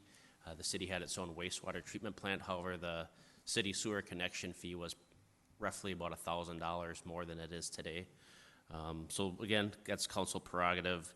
The question on connection timing, you know, the council has maximum flexibility based on your comfort level with how long you want to provide someone with connections. The ordinance provides 90 days from notice, but the council has the ability to take the necessary steps to change that. I defer to Larry on length of time, if it gets beyond a year or two, or if there are already ordinance implications or processes that he'd want the council to consider. Brent on Dietrich. Dan, if I can have you go back to the drainage pattern piece or the sewer connection piece related to that and address that concern. Maybe bring it up on the screen for him. Yeah, okay. It'll take me a second to get back to, but the question was, you know, what to expect as far as the sewer that would be running between next to the resident's house. Ultimately, I'm just going to explain it. It's intended to be a drilled line. So does it fit in the easement? You know, pipe's only, you know, so wide. So the pipe itself does, but the intent is that it'd be drilled. And so it would not be an open cut. Obviously, that would get into work outside of the existing easement. Let's see. It's going to be right up here. So there you go. So that would be a drilled sanitary sewer line, and so the impacts to the side yards of each of those residents would be virtually unnoticed. The drilling occurs from the street and ends its way all the way at 6th Street. So ultimately, But there would be an easement just in case anything happened underneath, so that we can get to that. There's an easement for the pipe, yes. Right. Yep, I there's think an that easement. was the question. So. Yep. Okay. Then we're up to Joyce on Kirchie. This kind of doubled up on the extending time for hookups from 2 to 5 years. Again, at council discretion. Joyce also had a question related to the rate on that $500. So the $500 was assessed in 1995. I took that amount and inserted into the into the Federal Reserve Bank's CPI calculator, $500, and what that value is in 2018, and it gave me a number of like $822, so I rounded up to $825. If the council wants staff to use a different methodology for contemplating that $500, we're certainly open to that, and we'll follow the council's direction. Steve Squires, the 78% of the costs, would be in keeping with all the other city projects. So when we did the 2017 project, 2015 project, the city's debt service. So when the bond is sold for this, the Springstead will prepare a debt service schedule, and it'll tell us how much we need to levy for our portion, and so that cost will be added to the city's debt service schedule. So we're paying for Levi Griffin Roads improvement, the 2015 project, 2017 project, the fire station, that ends in the early part of the next decade, and then just recently the City Hall project. The specific impact by in $50,000 increments, we don't have that data. We could probably get some estimates, but frankly, we aren't planning to actually borrow the funds through the 429 process until August of 2019. By doing so, that'll save us about $300,000 in capitalized interest toward the debt service fund. We can get into that. I think from my memory, the 2017 project was about $105,000. I'd need some time if the council would like to prepare an anticipated debt service impact based on this project, so I'd just need that direction. Then the final piece that I had was what other areas. This is really the last neighborhood that's on well and septic in the city. There are about a half a dozen homes on Lano Lane, which is a private drive, that are on well and septic. So it'd be a different scenario. They don't have city street. They don't have a city street, so that'd be kind of a one-off. But since the city isn't in charge of the road condition in that area, there'd be a whole different set of circumstances, because what's really driving this, to Dan's comment, is pavement condition. If the pavement was fine, you'd be waiting for the opportunity. It doesn't necessarily mean you have to do it now, but if you don't, in all likelihood, you're waiting another 20 to 25 years to make or be in the position to economically determine that decision. So the answer is that this is the last remaining septic area other than a private road, which is Lonald. Correct. And to that point, Mr. Mayor, on top of it, the city, after we get through this project, with the exception of mill and overlays, essentially the entire community has been reconstructed that needed to be reconstructed. Both of the sections of downtown have been done, and then with this section, we really don't have any major street reconstruction projects in our long-term financial plan, which, although it presents a tremendous financial burden up front, we're in a position, unlike a lot of other cities that have reconstruction projects planned out for the next 20 years. So for that, that's kind of a detail to that. On Kaylee, I had asked Dan to address street widening on Kirchy, and then talk about possible trail connection from Dietrich to 4th Street along that corridor. Could you refresh the question on Kirchy as far as the streets? The question was related to why there's a change from the existing street width to the proposed new street width, and what the basis for that was, why the change. On Kirchy? Again, I mean, the street widths are going to be determined based on standardization. I'll bring it up here. Let's see. Could you speak up just a little bit into the microphone? Sure. Thanks. Sure, from 27 to 32, basically gets to a standard street section that allows parking on both sides of the road. So the intent is to bring it to a typical city street standard. The connection on 4th, do you have an idea of how long of a connection it would be to get from Dietrich to where the trail or the sidewalk terminates? I think that's just after St. Nicholas. Yeah, I think we've approximated it to be somewhere around 400 feet, 500 feet, something to that nature. And the cost of that connection, approximately? We'd put that in ballparked in the maybe $30,000 range, give or take. And that would be 100% city cost at this point. Anna, the credit on the septic system, so the initial special benefit analysis had the benefit for Kirchy and Dietrich at a $28,000 assessment. However, the folks that did the assessment said that the city could contemplate providing a $3,000 septic credit. Basically, it's a credit for existing infrastructure. So because this, we're assuming that all the septic tanks are in working order, so that's essentially a credit for the existing septic tank. The reason why a well credit wasn't given is because at this point we're planning on the council allowing wells to be used for irrigation. And that's significant because like for example, my family, our average water bill is between $60 and $70 a month. But once we start irrigating, you can get into the 90s or well over $100 depending upon how green you want your grass to be. So having the ability to use a well for irrigation and outdoor water purposes will have an impact on someone's monthly water bill. Impact of construction, again from Anna. Dan, can you give an overview of what residents can expect related to the construction schedule? Yeah, and impacts.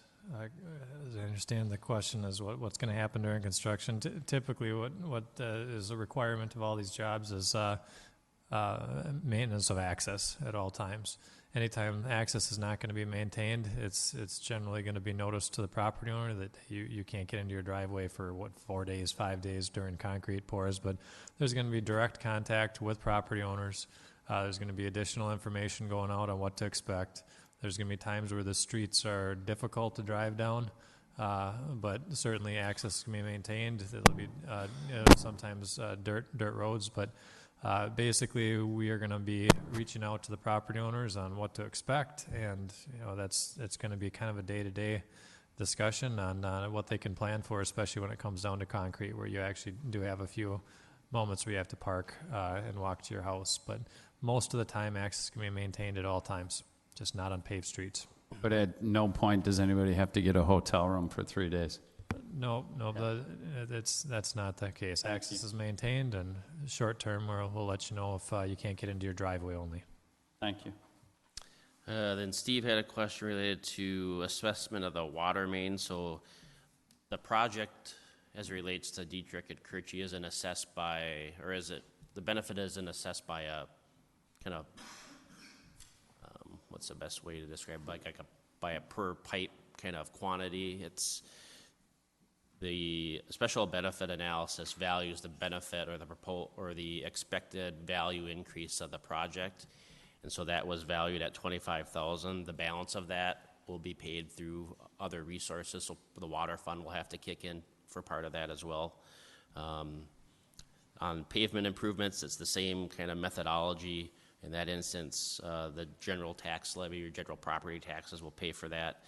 And Steve, the assessment amounts are, there is a proposed or preliminary assessment roll in the document, so all the impacted property owners do have access. The range, it's a kind of the reason why you see a significant difference in the property change or the proposed assessment amounts is there's a section of this property, or a bucket, if you will, that includes alley improvements, and so that assessment or proposed assessment is $1,200 for the regular street improvements, not including sewer and water. So for the folks on Sunny Ridge and Elm, their proposed assessment is $8,000, and then for the Dietrich and Kirchy Hill folks, their proposed assessment is $25,000, or preliminary assessment is $25,000. So the numbers differ depending upon where you live and what part of the project touches your property. Correct. And the preliminary assessment roll is in the feasibility study that's in the council packet. Feasibility study and those numbers been made available to the public? Correct. Okay, thank you. Mike had a question related to what's the process for a sidewalk going through a driveway, who will be responsible and what the process will be. The project would typically be designed as such that the city project will handle the connections to the driveway in full. They would be maybe up to the right-of-way line or a little bit before it, but the driveway would be constructed with the project as a part of it. Certain times residents can make requests to have their entire driveway redone, but that's kind of similar to the sewer and water, in which they have the discretion to take work past the project limits. But if no request to do any more is done, all of that work is included in the project. Nathan had a question related to, can we provide a justification for the street width on Dietrich? Standardization for two sides of parking, roadway standardization. So, then Wait, can I interrupt here for a second? Yeah. When we did the 3rd Street project, was that 2017 project or 20 whatever? How wide is that street now, 3rd Street? I'd have to defer on that one here. We'd Perhaps have to research. We can get you that information. I guess my point is this. While the standard is, I don't know, 32 feet, right?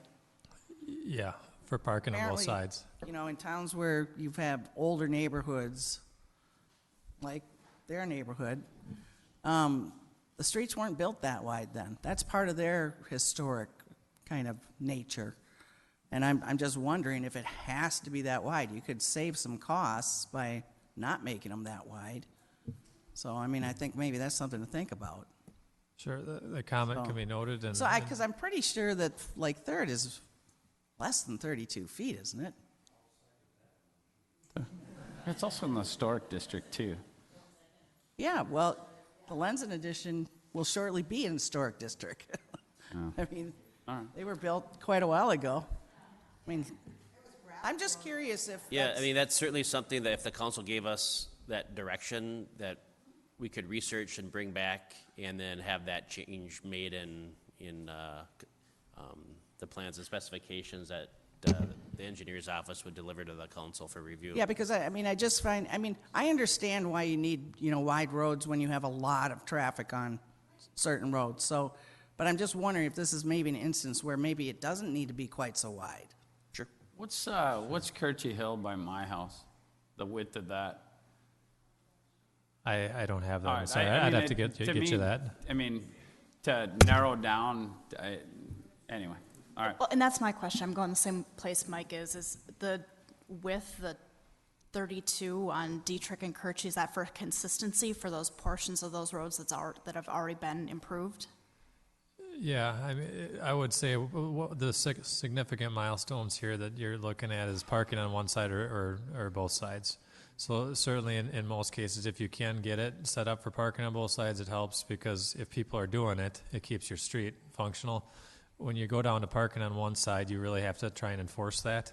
And so there is some challenges when you get down to one side that people don't park on both sides, in which case you really don't have the width necessary to get people going both directions on it. So ultimately, we've even made some concessions on width in those areas where it's already very narrow. And so it's a bit of a balancing act, and all these comments can be taken into account. Cindy Monroe, can I ask you to clarify? Were you talking about Dietrich, Kirchy, and Sunny Ridge, all of those? Well, I'm looking at Dietrich Drive right now. And I can't remember, somebody said that there's hardly ever any parking on both sides. So, I mean, why couldn't it, either narrow the road a little bit and only have parking on one side? I mean... But if you go up by where Courtney and I live, there's parking on both sides all the time. So if it's like saying that nobody walks through their neighborhood. Why would you? There's no sidewalks. Well, the I don't know. sidewalk... I've walked through those neighborhoods. I just walk in the streets. Well, the street width we have right now Yeah. doesn't seem to be causing problems. I don't know. Well, Dan, I'm curious, what is the street width on the newer parts of those two roads? Are they 32? What are they? Wait, so we were That's going to... not, I don't think that's Wait. accurate.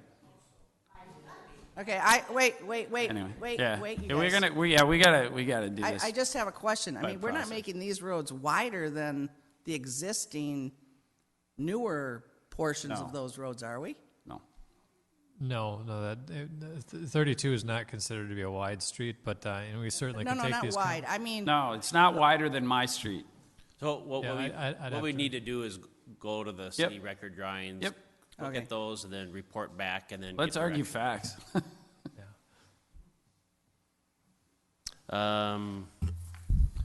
Ron had a question related to paying taxes and why does that not account, and it's an interesting transition. So one of the pieces after this topic, we're going into truth and taxation, and so one of the slides that we have is related to that and I acknowledge that it's probably hard to think about, but the city is really two separate businesses.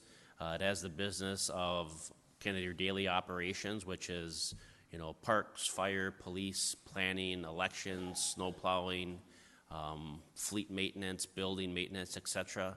And that is paid through by property taxes, permits, fees, etc. So that's one business. The second business the city has is the enterprise funds, or the utilities. So that's water and sewer and storm sewer. And the revenues for that business comes from monthly charges for usage, which is what people get on their monthly utility bill, and then connection fees, which we're talking about tonight. And so something that kind of helps explain that is actually, city employee salaries and equipment.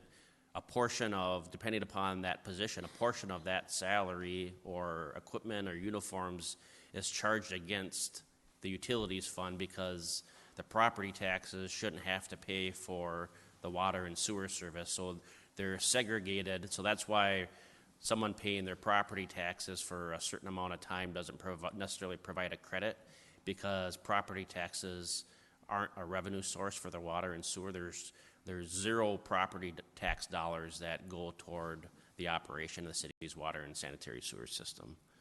And I believe Dan addressed the driveway reconstruction process earlier.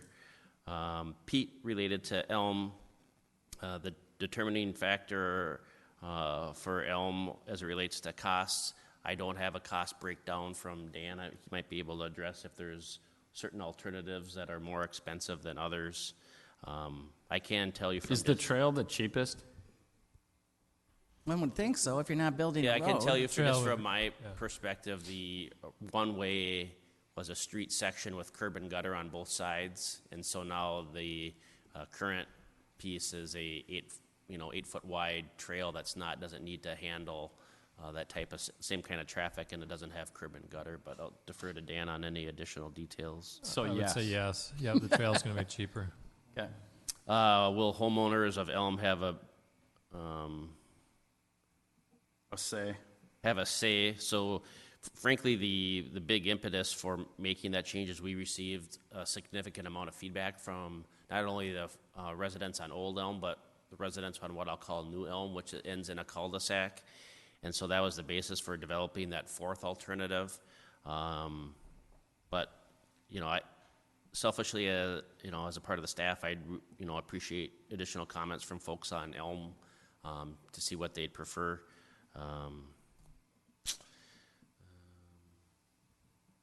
Then Lee had a question for, do we have anything related to sump pump connections in the plans? No, not to my knowledge. I think Lee asked, did you ever have anything in the plan? I know that's a practice that some communities do. They have a direct connect from sump pumps into the storm sewer, but this project doesn't have that. So that's what I have. So I'd invite any residents that have follow-ups or had questions that they don't feel like were answered, if they'd come up and address the council, and we can start taking notes again. Yeah, so we had a number of questions that were listed out. Brent and Dan went through and tried to address as many of those as possible. Hopefully, Eric, I still want to make sure that you get your question answered. We were kind of jokingly going through, and I didn't get back to you, Eric Rudolph. All right, and so I want to make sure that everybody, either if they want to have a follow-up question or understanding of where the answers were, I want to make sure that everybody gets an opportunity to speak or ask those questions. Come on up. I just want to, my second question was about the streets part of it, what the city pays. If we can do our own part of that, like taking your driveway out that has to be removed for the project and putting it back in, the city would pay you to do that, because you got to pay someone on that project. I'm going to... I've worked on other projects where that's really do that. I've never heard the city doing that, but have you ever heard of it? Well, I'm saying that's all I have the experience with, but So I've never heard of the that city has always done the improvements within the right-of-way, which that's the section of the driveway. Right. The practicality of it, you'd be segregating. I guess I'd have to defer to Larry Harris I don't know how you manage that. or Dan on the From a project complexities of standpoint. having somebody work within your right-of-way, et cetera. Really complex. What did you say? Really complex. Not impossible, but there are some significant complexities to doing it. Okay.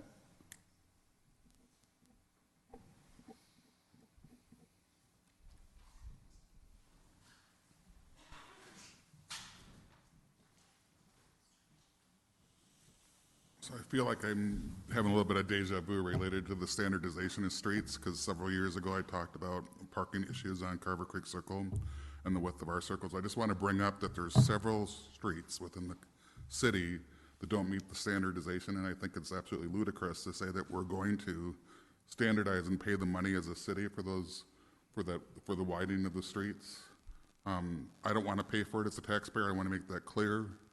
That I think the city needs to be very careful where they're going to spend and invest money. I also think that just from a standpoint of related to the rest of the 78% of the taxpayers who are footing the bill for these improvements, it doesn't sound to me, based on the conversation we've had today, that many of the residents of Kershey Hill and other areas want these improvements. So I think it's great you're tearing up the streets and a good time to do it, but personally, I If they don't want it, I don't want it. That's my comment. Thank you. Come on up, Christian.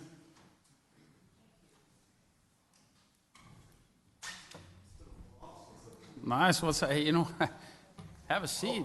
Have a seat. Christian Anderson. How you doing today? I'm bad. How are you? Christian Anderson from 1020 Sunny Ridge Drive. My wife just spoke, the first one that spoke. I just wanted to bring up that I've lived here for 18 years now. It seems like a long time now.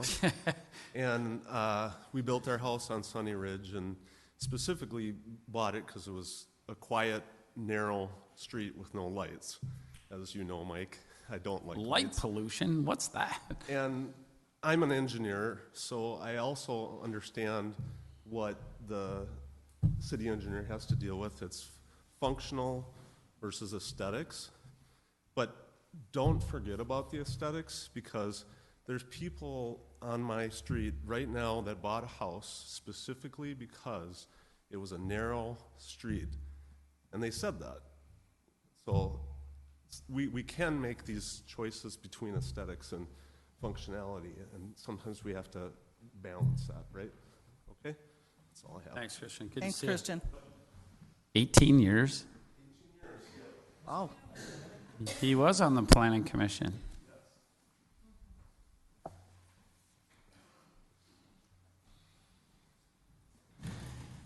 Hi, I'm Jake, 707 Kirchy Hill Drive. I know we had talked earlier about the connection fee and more than likely not being able to waive that. Don't want to set a precedent, but based on the conversation, it sounds like this is the last area in the city that needs to be met up with the rest. So I feel like we're not necessarily running the risk of setting a precedent.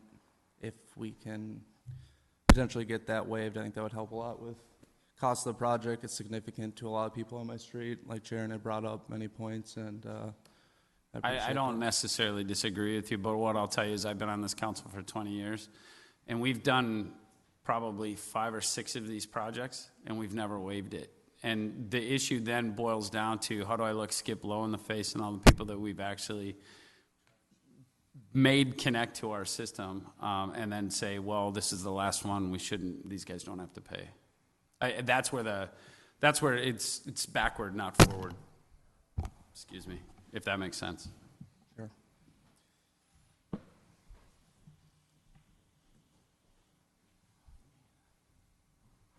Sharon.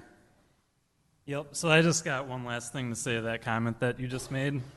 The past projects have a total bill of $43,045 per house, because that's what mine would cost when you add the $34,745 plus where my septic tank is located at my house underneath the concrete patio in the backyard.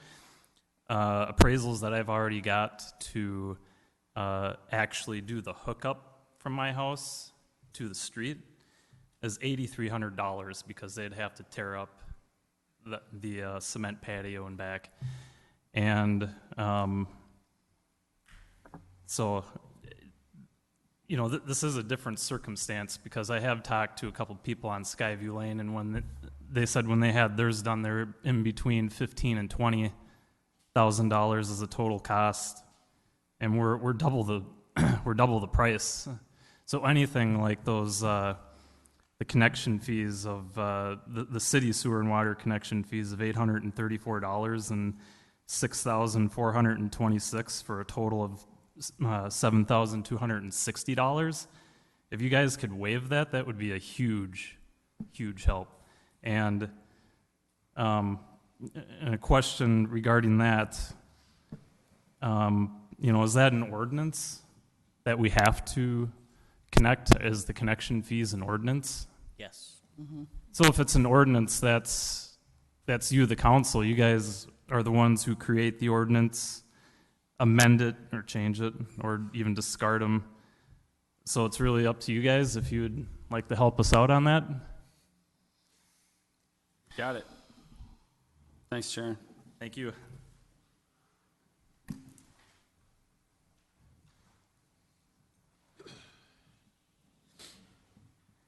Buffalo Sabres. You got it. Live it and love it. Rich Drismala, 116 Elm Drive.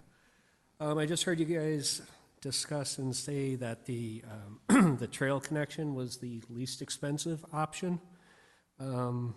Unfortunately, that's the one that would impact me. That cul-de-sac would probably be about 14 feet away from my living room. So I really oppose that one. And then the Hammerhead, that was a newer one that had not been disclosed to us until we recently seen it last evening. And that is the one that would be favored, in my opinion. That would be what? I'm sorry, I didn't hear you. That would be the one that would be favored, in my Okay. opinion. That's your choice? Yes. Hammerhead? Now, there was a concern in regards to all the other proposals, depending on which option they actually go with, where is the snow removal going to take place on these cul-de-sacs? Because we do have houses down, one of the neighbors has a house that's further down in the end of the road. I would assume that that's something that we would plan for once we've made the decision. Is that accurate, Mr. Skoke? Yeah, that's correct. On a cul-de-sac this small, we'd probably stage it off to one side or the other and then haul it out. Yep. Okay. Does that answer your question? Yes. Okay. And can I clarify, the cul-de-sac here is dramatically different than the one that's in the revised alternative. This is very, very small Right. versus This isn't the true same. cul-de-sac. Sorry, I don't mean to interrupt, but I want to talk over, but I want to make sure that everybody can hear is that this cul-de-sac with this connection is not the same cul-de-sac as the previous one? Yes. So it won't be 14 feet from his living room? No. 14 and a half to, do we know how? We know. Yeah, I think it's Yeah. important. Sorry, go ahead. It's important what so how much smaller is that cul-de-sac than the previous cul-de-sac? Well, the previous cul-de-sac would have been a full size, closer to, Is this 10 feet farther? this is within the right-of-way is the best way to describe it. Do you know where the right-of-way is on your property? I do not. Okay, so I'm going to guess that it's where your property line is, it's about 6 feet. Okay. Because just from the aerial view of this proposed versus the other one that we have a drawing of, this appears to be a lot closer to the corner of the house. That one looks huge. That one looks huge. And just, can you go back to the other one, Dan? Yep, there you go. Does that one look considerably smaller for the purposes? This is within our right-of-way, so it wouldn't be imposing on your land at all. I would disagree. I could be incorrect with that, but Dan, could you go back to that previous slide? So is it fair to say that the yellow line on what I'll call the bottom half of the cul-de-sac, that's the edge of the cul-de-sac in the new drawing, so that's as close as the bulb would get to Rich's home? Yeah, I think what we really should key in on is this is really just a concept at this point. We can shrink this even from here. So at this stage, just hypothetically speaking, we decide to go with the trail. That part of the cul-de-sac, we can work with this property owner on. That's and accurate. stay within our right-of-way. Yes. Okay. We want to make sure that we know exactly which house you're talking about on this photo.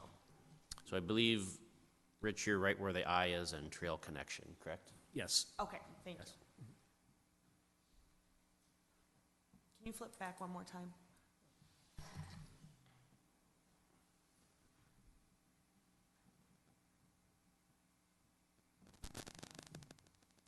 Can you flip to the next one more time? Thank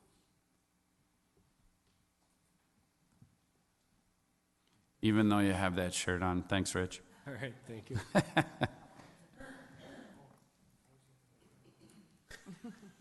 Come on up.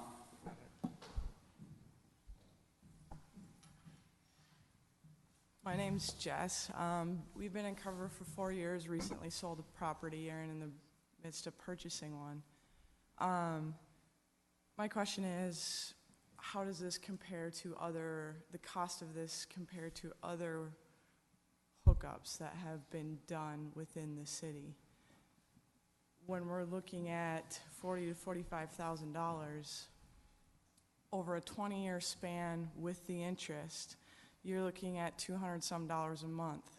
$40,000 to $45,000 That's my son's college education is the way I look at that. Just something to ponder. And a number was thrown out that the other ones were closer to 15 to 20,000.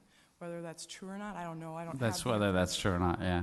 Right. I don't have that information. Got it. To make that informed decision. Sure. But I'd like to know how they compare, because when you break down $40,000 to $45,000 over a 20-year span, that's a lot of money for young people, as well as people who are looking to retire. Agreed.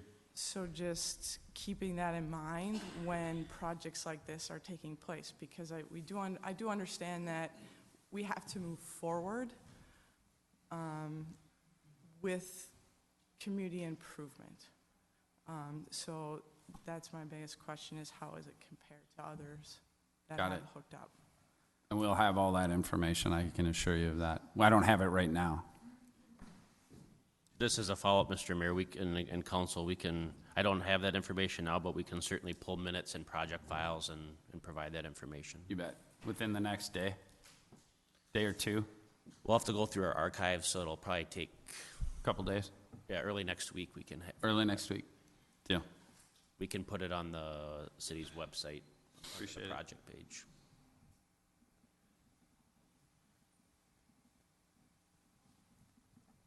Come on up.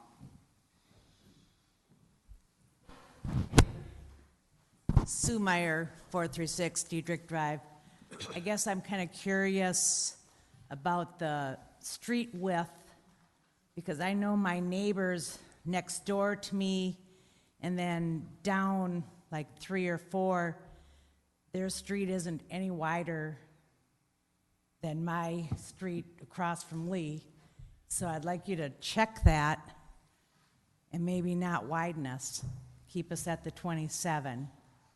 If you go up and actually walk it again and look, it's not any wider. And so if you widen us, are you then therefore going to widen the rest of them to the circle so everything is uniform? Or are you going to be wide and then all of a sudden go narrow to finish the road? If you look at the map, I can kind of point at what I'm talking about.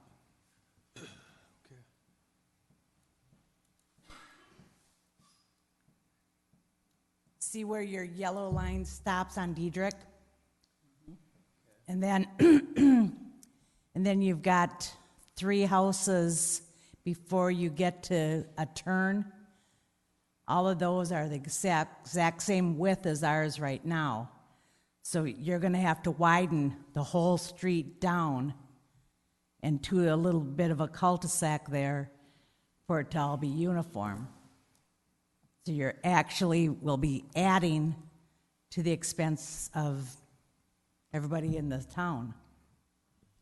So I'd say reevaluate that and see if you can keep it at the 27. Thank you. I think Sue hit the nail on the head.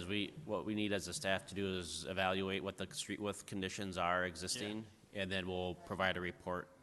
I think standardizing needs to equal what Novak Fleck did in 1994 in terms of what the width of those 2 streets are.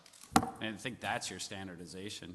I think they're 29, but I mean, I don't know. I quite frankly, I don't care if they're 32 or 12, as long as they're standard. I mean, I don't see there's any reason to have an extension of Kirchy Hill or Dietrich that doesn't match the other 2 that are considered new. So,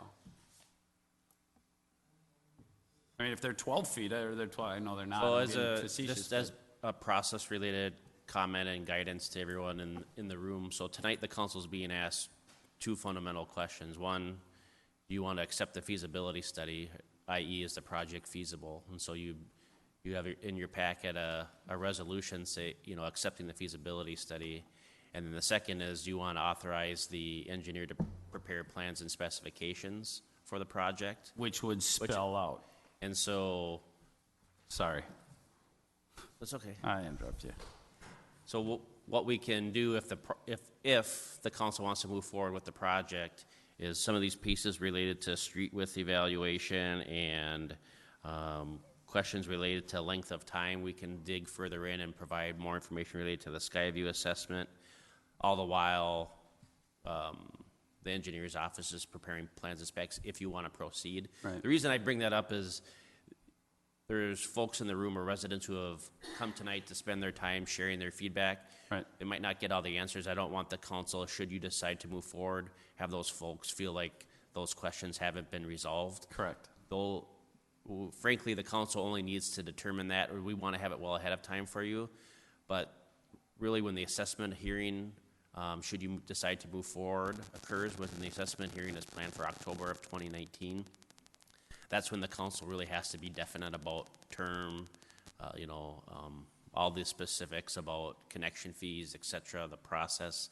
If someone wants to assess their connection fees and their private connection, what those amounts are, length of time, those will all be significant. Tonight are those two fundamental questions. Is the project feasible?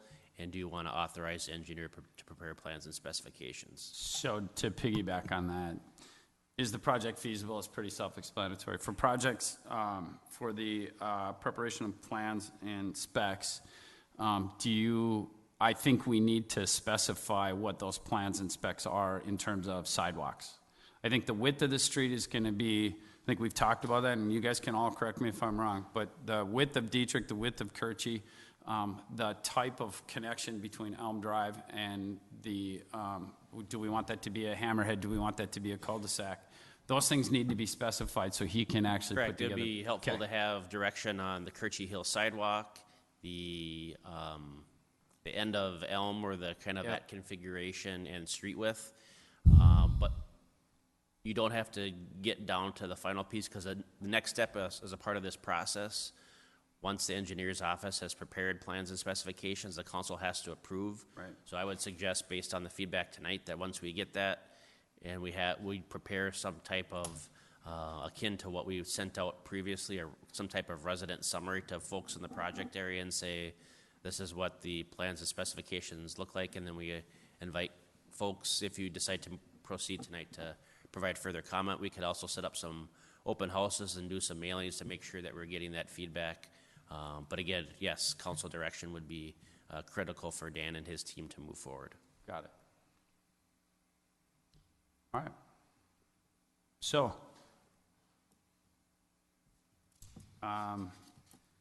we need to close the public hearing before we take any action, so I'm going to put it out to the public certainly one more time. Think about it. Does anybody have any other questions or comments that they'd like to process before we close the public hearing and discuss amongst ourselves? Come on up. Come on up. Eric, you have a question. I'm not letting you off the hook. Teresa Thede, 405 Dietrich. When this is all happening, what access do we have to get in and out of the neighborhood? The road won't be completely It blocked won't. up, Okay, no. are you going to do one first and then the other, or all of it together, or? Not sure. But you'll be able to get to your home. As Dan mentioned earlier, there might be a point when there's concrete that's being formed that you may need to park on the street for a day, but you'll always have access to and from your home. And if you Okay. don't have access to go across concrete, you will be notified. Oh, okay, okay, thank you. You guys can all come over and stay at my house. I'll be gone. Park on the street. Yeah. On both Come on sides. up. Hello, Council. Hello. Grant Fetzer, 712 Kirch Hill. Thanks again for having this tonight. So I just kind of want to recap. I know there's been a lot of comments tonight, but basically just wanted to drive home the comments that have been made from the folks that live on Kirch, as far as taking a look at all the different options that have been presented to us. Again, when we had the first initial discussion on the sidewalk, literally talking about sidewalk options, the unanimous kind of decision for our street was that wasn't necessary. So we want to, again, just take that to your notes. I did notice with you're talking about the bonds, the 429s, there was an assessment rate of 3.5%, and then that would actually be applied to the residents at a 4.5%. I think I might have misinterpreted that, but I think you misinterpreted that. We used 4.5, and you guys correct me if I'm wrong, we used 4.5 as the average, assuming that it'll come in at 3.5. Okay. Is that accurate? You kind of lost me. The city standard practice is whatever the city can borrow at, they do 1 point higher than. Right. That's exactly what I just said.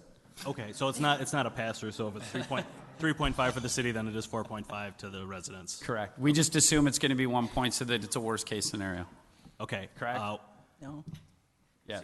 Thanks. If you could provide more, explanation of what that would actually come to when that is decided upon, like if that's already just, a finalized. No, so the city's process for getting bond funds is we go out for bid, and so it's Springstead, our financial advisor, creates a specification for that, and then we get bids from banks for those bonds, and so if it's a great bond market, we get it at 3% or 2%, that it'd be 1 point or 100 basis points higher. If it's at 5%, that it'll go to, for the assessment rate, it'd be at 6. So it is market dependent? Correct.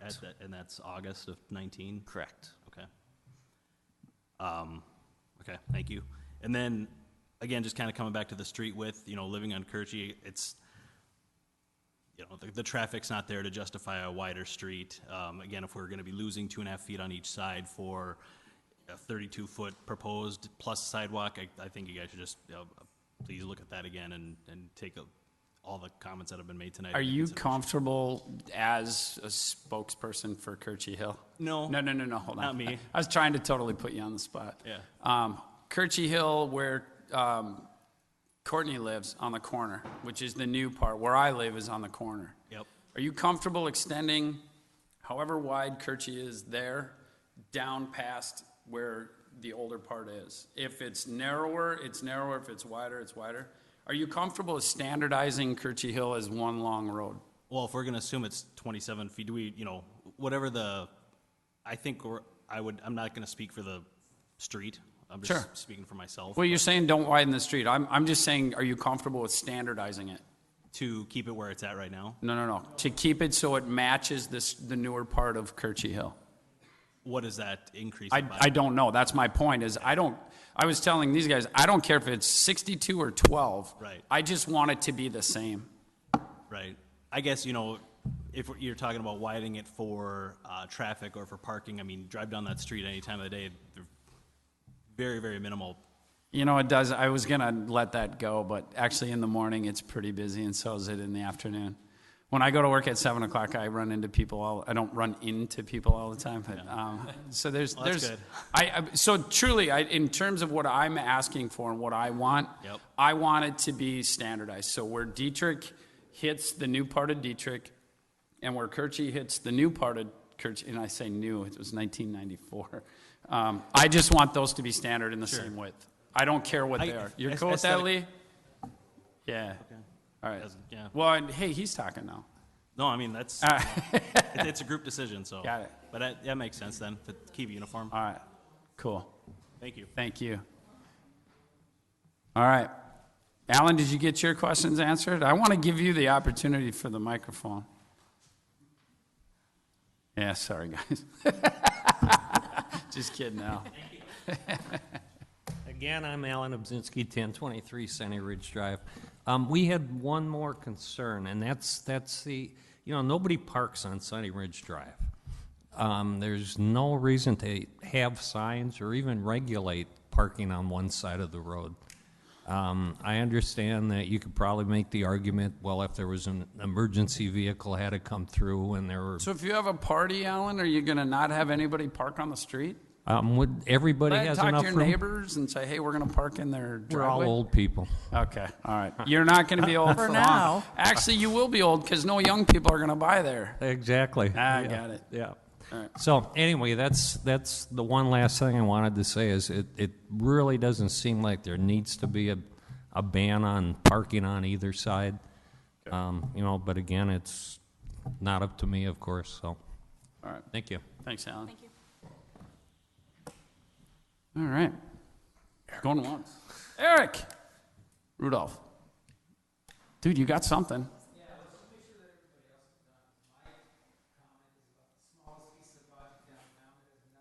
Does anyone have anything else before Eric Rudolph? Come on up, Lori.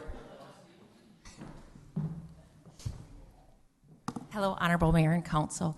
My name is Lori Sayre, and I reside at 1005 Sunny Ridge Drive. On behalf of probably over 70% of the residents on Sunny Ridge Drive, 70? 70%, whose feedback I've got, is just the name of the street, Sunny Ridge Drive, implies not a major road, it's just kind of our little country road to our neighborhood. We do see the need. That's what drive means? Yes. Like, usually Monroe you can't. Drive was going to be a collector? Sunny, it's more of a just a quiet little drive-through. It's more of a collector. Typically, there's a cul-de-sac at one end. Ours does not have that. We definitely see a need for the road improvement. We do not see a need to widen the road. We see a need for the gutter and curb and gutter to help with our drainage issues. We thank you for taking our feedback about not recommending a sidewalk. And then the last comment is there's been strong feedback to not have the non-parking signs. And I was thinking about if Al had a party and if he invited me, he has a very wide driveway and just kind of. And you'd walk. Yeah. It was implied a little earlier too, a lot of these homes are much older and the setbacks at the time that the homes were built or moved in, there's 2 homes in the neighborhood that were moved in. It was just different setups or, rules for what was needed for at that time the narrow road that we would like to see stay that size. Thank you. Thanks, Lori. Thanks, Lori. Eric? Anyone else? Eric? Anybody before Eric? Eric? Eric, you're on.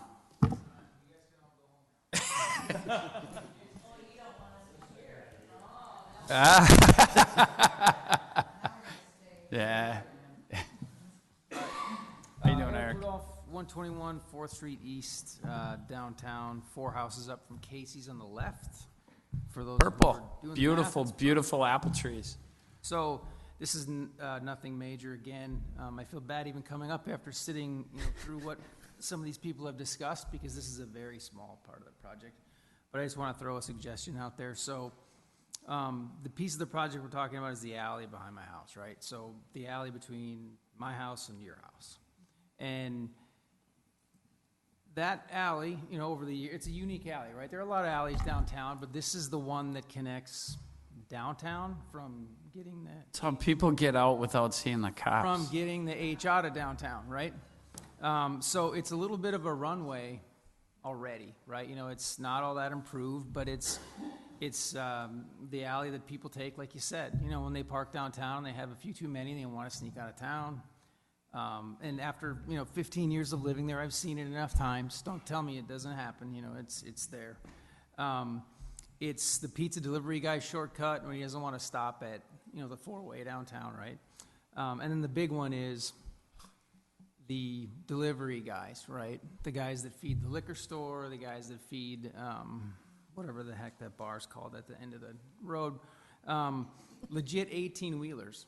Like, we're not talking about, I'm just saying, there's really 18-wheelers, big trucks, a couple times a week, come down Oak, and then they spend 20 minutes going 5 inches up and 5 inches back and 5 inches up and then going down that alley so they can park in the alley and not have to walk an extra 10 feet, right, to deliver 8 cases of beer or whatever it is they're doing. If I had $1 for every time they hit Andy's garage or my garage or that power pole sitting there, or ran over a retaining wall, or I have like $70. I mean, we eventually start videotaping, and it's bad. And the minute I saw that you guys were going to improve the alley, I thought this might be an opportunity to fix some of that, right? It's so I don't know if this is possible, but I just wanted to suggest that maybe on my end of this alley, so where Mary and Andy live and I live, right? So the East side, yep. Both of our driveways dump into the street, not the alley. We don't use the alley at all. We don't need the alley, I certainly don't, to access my property. I don't need it for contractors to access my property. My garage connects to the street. Maybe considering dead How far end. is your garage from the end of the alley, the edge of the alley? 2 feet? Maybe less. Yeah. I mean, well, from the drivable alley, right? Right, right. Because the alley is... Yeah, I'm not saying where the trucks hit. because the alley is as wide as a semi plus maybe 4 feet on either side. You know, it's a pretty big alley. Possibly considering dead ending that alley on our end because we don't use it. And that way, when you do improve it and pave it, it doesn't look like a runway to people because if you improve that alley, which I'm fine with, it's going to get used more, not less. And it's already, like I said, this isn't some, you know, quiet little alley that just the people who live there use to get their cars in and out of their garages. This is a different piece of alley. This is a really busy alley. People drive fast. Doesn't really need, you don't have to answer this today. I just want to throw it out there as a consideration. Dead-ended on my end. You know, throw 8 inches of topsoil between my garage and Andy's garage, throw on some grass seed, throw a curb at the end, done. I'm not sure we can do that based upon emergency vehicle issues, but the alley that's just my across on the first Von Walter blush. side only has one way in and one way out. Since we're on the same alley, is there something we could do to even have signage that, you know, truck traffic can't go through there? Yeah. Okay, now, again, not a terrible idea, but But not great. Our yard seems to be the attraction for, we have 3 power posts on either side of our garage, 3. So Power poles. the power poles, right? The power poles and supports, we have 3 within about 20 feet. 2 on one side of our driveway and 1 on the other. It's like a goalpost. I don't know that I want any additional signage there. I mean, no different than these people. Because we're at the corner of 4th and Oak, and because it's busy, and because 10 years ago we went through the same thing all these people did, we got all of it. We got all the posts, we got all the power lines. We're already the hub for every wire that's run downtown. Just drive by and look up, it's there. So I'd love for you to dead end it. If you can't, how about this? Measure the width of a normal Chevy truck, give it 1 foot on either side, curb it. We have a Chevy truck. Can we get more than 1 foot? Whatever. Right, so I'm just joking with you, but I get what you're saying. So let's But it's at let's 12 bring, from let's bring 15, this back. so it's coming down. So I totally understand where you're coming from. And this is the first I've heard of that. So in fairness, I would like to take an opportunity to talk with our city engineer based upon the plans and specs of how we move forward. So there's a number of things up in air. We have to figure out what the width of Kirchy and Dietrich, Sunny Ridge, all of those things. Yeah, that as stuff's part- way more important. No, I disagree with you. They're equal. But I also don't have the answer for you, but I also don't want to delay this project. I would like to have the plans and specs move forward with the idea that we take a look at this particular aspect of it and say, let's come up with a different alternative than where we're at right now. Is that fair? Is that fair to you? Yeah, I mean, tonight I don't want answers, I just want to throw out some ideas.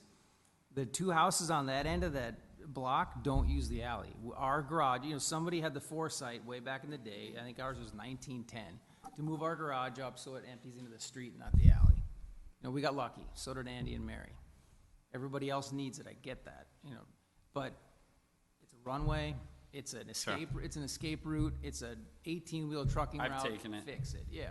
Narrow it up, do something. Not really fast, though. Can I ask a question? Because we are bringing it down from 15 feet to 12 feet, what is the width of, what is a truck width? I don't have any idea. Maybe a bigger question, is it legal for an 18-wheeler to use the alley to unload beer at a bar? Right, and I don't find it Well, annoying too when I come home and I So- can't get down the alley. But then on the flip side, you don't prefer signs either, so. So do you mind if we're not going to come up with an answer tonight. Consider something that, Maybe even a bollard that won't allow an 18-footer to go through, whatever. I don't even want to get into it right now.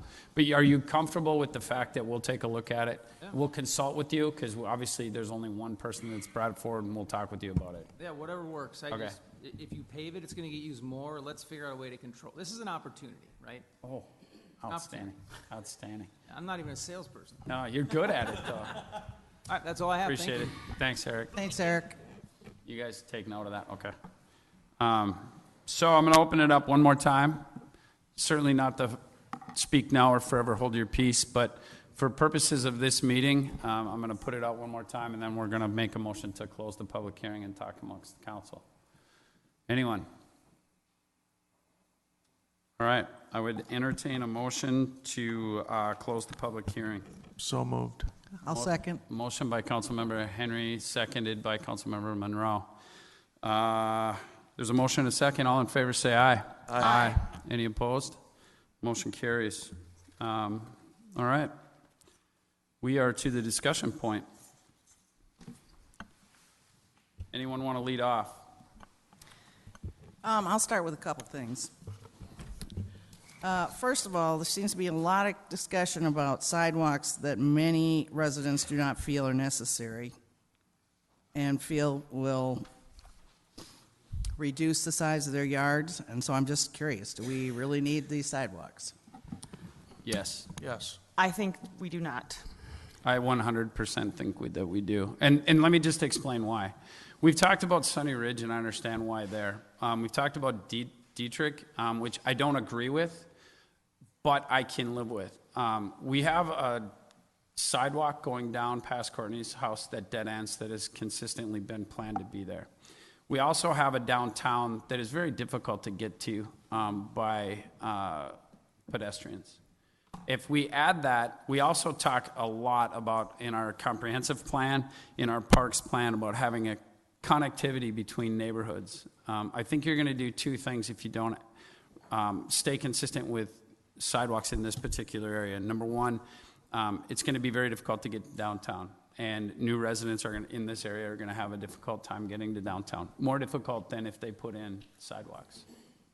Secondly, if you're in my neighborhood, you can't get to 4th Street without walking on a road, unless you go all the way down to the park, walk through the park, walk all the way down, and then you empty out into a street. You don't empty out actually into onto a sidewalk or a trail.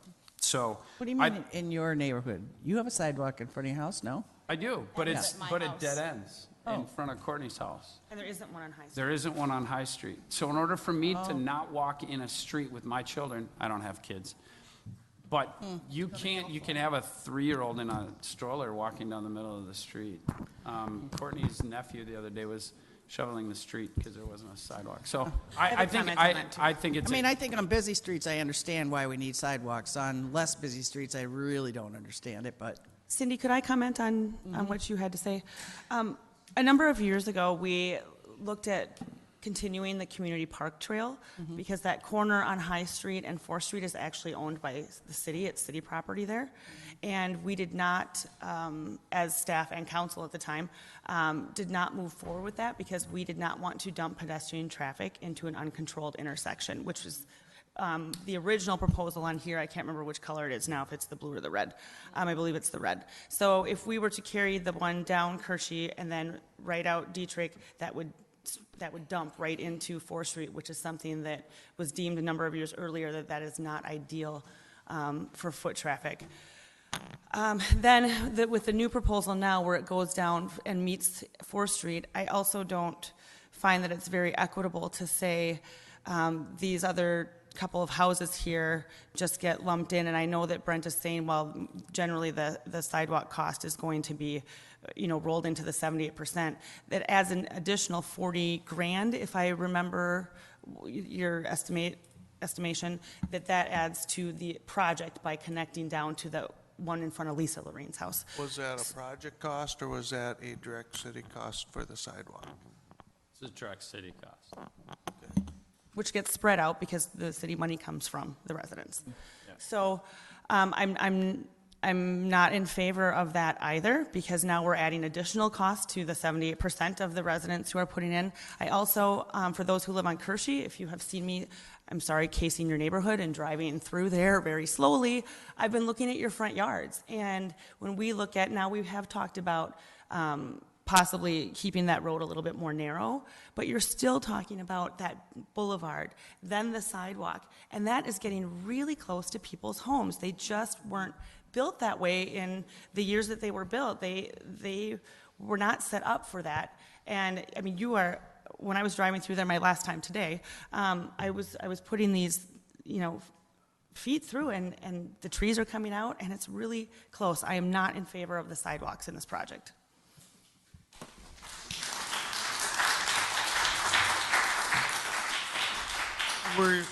Okay. Didn't we do a feasibility and a walkability study And I think Christie, I think Christie was in charge of that. to keep, Well, to keep yeah, the but city connecting from parks to trails to downtown to main corridors throughout the whole town. Right, but I don't think that meant that every street in town should have sidewalks. Didn't say every I street. don't think that's what we're proposing. The main one that we're talking about right now is on Kirchy, correct? Yep. And Dietrich. And Dietrich Ford. and the Total, part of, total connectivity. okay. I believe that there should be a sidewalk there. There's more people that use the trails than you believe. They walk everywhere. And I've walked from Kirchy, down Kirchy, past George, downtown. And I go from sidewalk to street, back to sidewalk. We're not taking public comment at this point.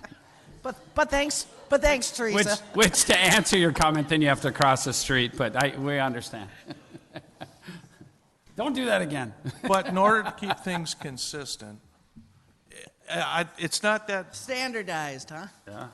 well, I understand the north side on Dietrich. Okay, I understand that. I understand Sunny Ridge. But Kirchy is kind of a main thoroughfare going through. And people walk the trails. They absolutely do. And there is no way to get through there on a sidewalk from Kirchy over to Fourth, anywhere. That's the only Just one. walk in the That's- street. Yeah, but I mean, do you want to have a But 3-year-old? still, let's have some type of consistency with some of the parks and the trails, the trail systems through. I think that our Parks Commission has voted unanimously to have connectivity throughout the city. I think that this isn't a massive part of the compensation or the cost of this project. And while Sunny Ridge is a different animal, and you can make the argument, and I guess with Dietrich as well, people say that we don't walk through Dietrich. Well, I don't walk through Dietrich. I used to run through Dietrich, but there's no sidewalks, and it just, you go elsewhere.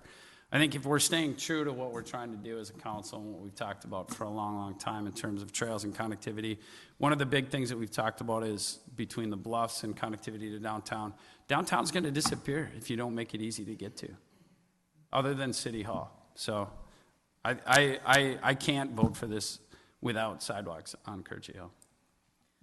Well, can I just, I'm sorry. Yeah. Just to, fine, if sidewalks have to be in there, then how about a narrower street so that we're not taking up, As long as it's the same width as what we currently have, it's, as long as it's the same width as what they currently have? no. As long as it's the same width, this is Dietrich, this is the new proposed part. The previous part of Dietrich, I don't want to widen or narrow it any more than that is the same width is there and the same width is there. But if we do this, we have not included sidewalks on Dietrich, on High Street. Now, granted, High Street's not necessarily part of this project, but there isn't a sidewalk there. We have the stub that comes out coming down Kirchy. So take it up, or curb cut it into the street, because you can't go to the other streets, Dietrich and High, on a sidewalk either. They're not there. So I don't understand why to put this in someone's front doorstep is how close this is going to get. Well, I appreciate that. That's not quite true. May I? But yeah, please do. So, just from my experience, my home is the one on the corner of Kirchy and High Street where there is the existing sidewalk and the sidewalk to nowhere. If we don't have that shoveled in the winter right away, there are footprints in there. That is for going absolutely nowhere, it's a very well-used sidewalk. It is my belief, I work from home 2 days a week. My office is the kitchen table, which is the window that looks right out to High Street. I see walkers, runners, joggers, kids. The bus stop is that corner, and that's drawing kids from throughout the neighborhood. That we have all kinds of folks in our neighborhood, but there are a lot of young kids, especially back in there on Dietrich and Kirchy, who need that sidewalk connection. Christy, as you know, I'm a park board alum. We believe in walkable communities. That's been something that we've really stressed. You know, just as recently as the tree lighting ceremony that was right after Thanksgiving, my dad, my stepmom, my sister, the 2 nephews, we all walked downtown. We cut through Kirchy on the way down there. On the way back, it was dark out, and we didn't feel safe cutting through there, so we walked up 4th Street, which is a longer route. You know, there's definitely a need for that sidewalk through there. It's a safer option than going in the street.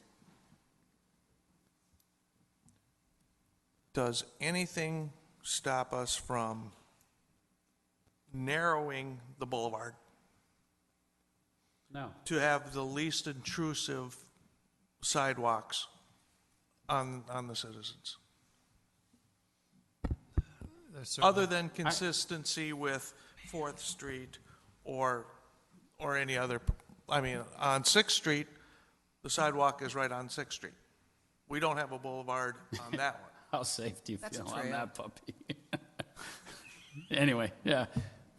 Listen, I have a sidewalk in my front yard with a 5-foot boulevard, and my front yard isn't massive, but it will be a change.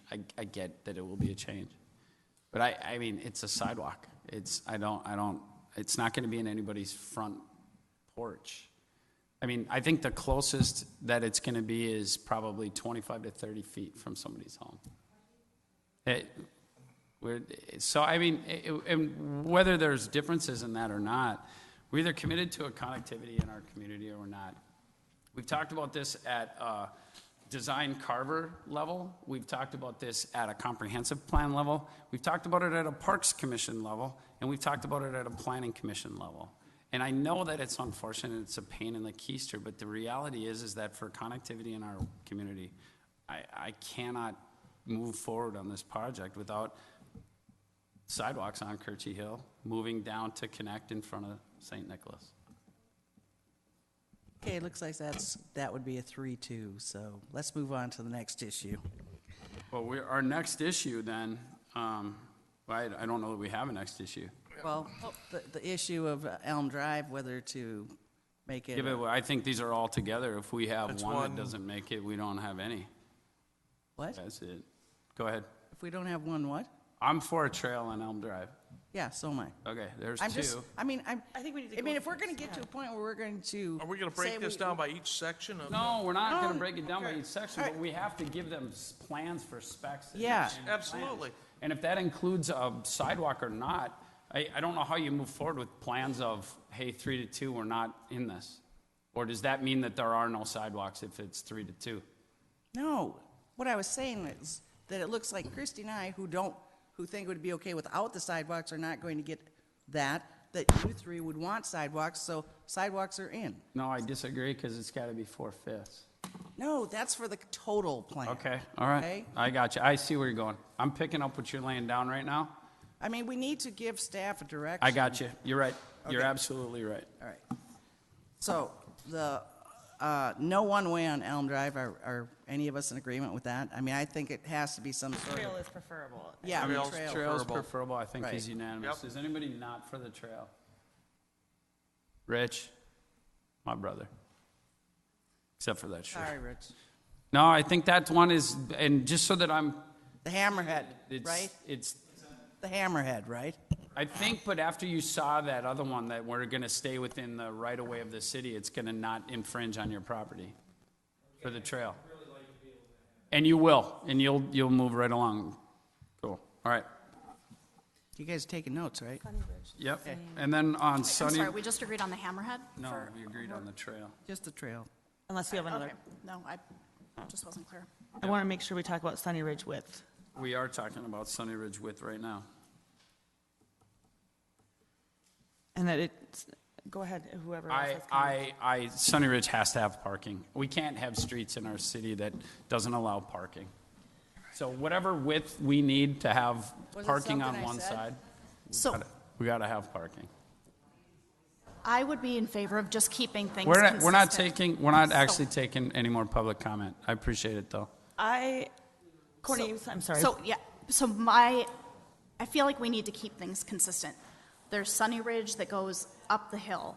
What is the width of that? There's Dietrich that's a newer area. There's Sure. Kirchy that's a newer area, keeping that consistent so that it doesn't bow out or narrow down. Sure. Does that make sense? Anybody have an opposition to that? Brent, can I ask you a few of the comments from the residents?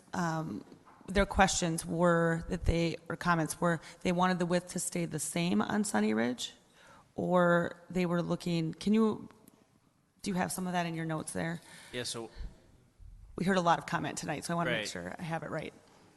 I think the sentiment was, the sentiment was to leave the width existing. Yeah, they don't want anything. Right. We just, without doing an evaluation of what the current width is, it's hard for us to decipher. But Sunny Ridge goes up to the north. And what Courtney is saying is that we're looking for continuity and standardization from Dietrich to Dietrich, Kirchy Hill to Kirchy Hill stop. And Yeah, what but- we're asking for is, I think Courtney's saying is Sunny Ridge to Sunny Ridge. Right. I think what we can do is we can provide when we get to the plans and specifications portion where the council is going to approve it, we can present it in a certain way, and if let's just say we'll present it as like two buttons you can choose on a vending machine. You can choose the button that keeps the street width the same, and we can show you the pros and cons, or you can choose the one that makes it a standard section. But we don't know if that could be the same thing. But until we have more, what I mean is tonight we don't really need that level of feedback from the council because we'll have to do the research, and when you get to the plans and Got it. specs, then you tell us which button you want to choose. Twix or peanut butter Twix? Got it. Peanut butter Twix. Go ahead if you have a question. No, so the consistency and how these roads all vary, that was not based on the newer portions and keeping that consistent. So Kirchy, for example, and Dietrich. I would say that the basis for the street widths comes from the city's standard spec for like new development. So there's, I live on Sugar Maple Court. There's a side of the street that's signed no parking because if you'd park on both sides of that street, it'd be tough to get one of our engines through to the bulb of the cul-de-sac, and so there's certain street widths that accommodate parking on one side where you can get an emergency vehicle through. There's certain sides where you can park on both sides. Ultimately, it's not a problem until it's a problem, and so what'll typically happen is if it's not signed and there's cars parking on both sides and it doesn't accommodate it, and then someone calls in and says, I can't get through on Vernon Drive, someone will call the sheriff's office and Larry Lassard will say, I can't do anything because there's no signage on this street. So that's a long-winded answer, but eventually that's what kind of we're protecting against. That's where the one side, two sides comes in, because if there is a resident complaint, the sheriff's office can only enforce what's signed. And if We're it's trying to see things from 15,000 feet instead of each individual. We're trying to treat everything the same, which we should. So we can provide the council with an analysis on the existing street width on the unimproved area, the existing street width on what I'll call the improved areas of Kirchy, Dietrich, and Sunny Ridge, and then provide the council with an opportunity to choose based on what you feel is the priority for the city at that time. Just another question. Is there already no parking on one side of Old Elm? There's no signage on Old Elm, as far as I know. Okay, because that's even more narrow than Sunny Ridge. What I'm seeing on Sunny Ridge is it's 22.5 feet rural wide right now, and we want to expand it to 29. And the question before us is, what is Sunny Ridge going up the hill? I think a fundamental piece We'll to find that consider out. here is that these sections don't have curb and gutter, and so right now, if you're on Sunny Ridge or Elm, or any of these streets, frankly, you can park up onto the grass a little bit. Yep.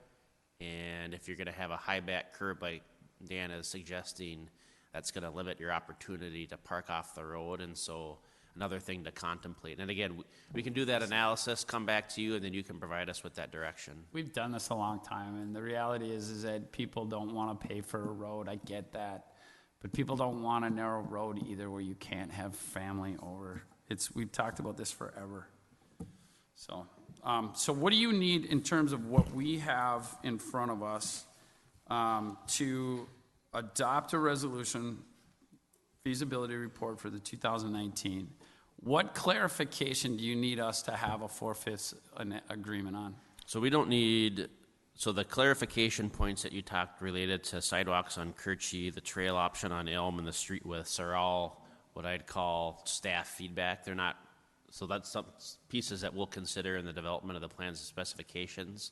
I would say they're unrelated to the actions that you're taking tonight. That's just feedback that we'll use as a staff. So you're not, when you vote on if the project is feasible and you vote on preparing plans and specs, you're not individually voting for sidewalks on Kirchy or trail option on Elm. It'll be used as a staff to generate the plans and specifications, and then we get to that point where the council reviews. You have to tell us if we hit the nail on the head or if we have to go back to the drawing board based on the information we provide you. Can you reiterate how you're going to move forward then with the Sunny Ridge with the comments that you've received from council?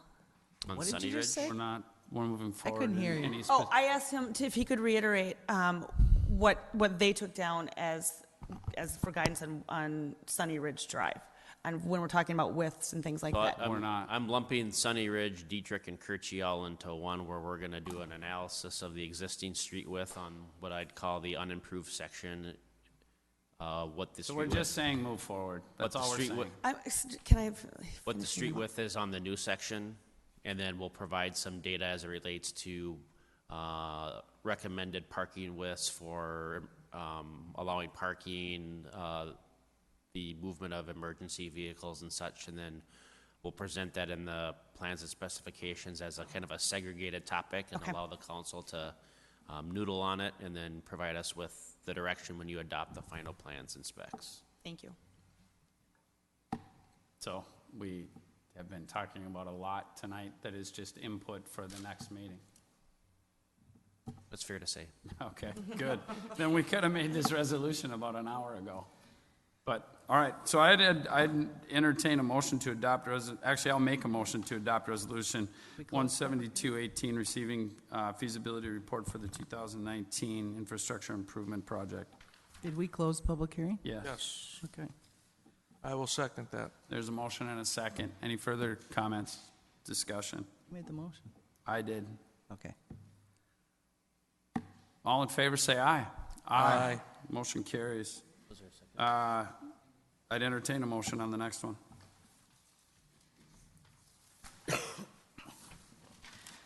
I'll make a motion to adopt Resolution 173-18, ordering improvement and preparation of plans for the 2019 infrastructure improvements project. It's a motion by Councilmember Johnson, I'll second it. seconded by Councilmember Hank. Any further comments, discussion? All in favor, say aye. Aye. Motion carries. Can we take a break? Yeah, we can take a break. Smoke them if you got them. Yes. Take 7 minutes. Be back here at 5 to 10. That was like an hour and a half longer than it needed to be based on that. Microphones are still live. That's fine, but it's still an hour and a half longer than we needed it to be. And now it's just gonna be a whole nother discussion. I think that was a total waste of time. I mean, if you don't want feedback on that stuff for plans and specs, why'd we do it? We could have just ran right through that.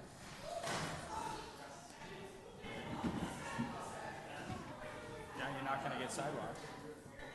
I'm not following you. You don't have to, it doesn't matter, it's all done.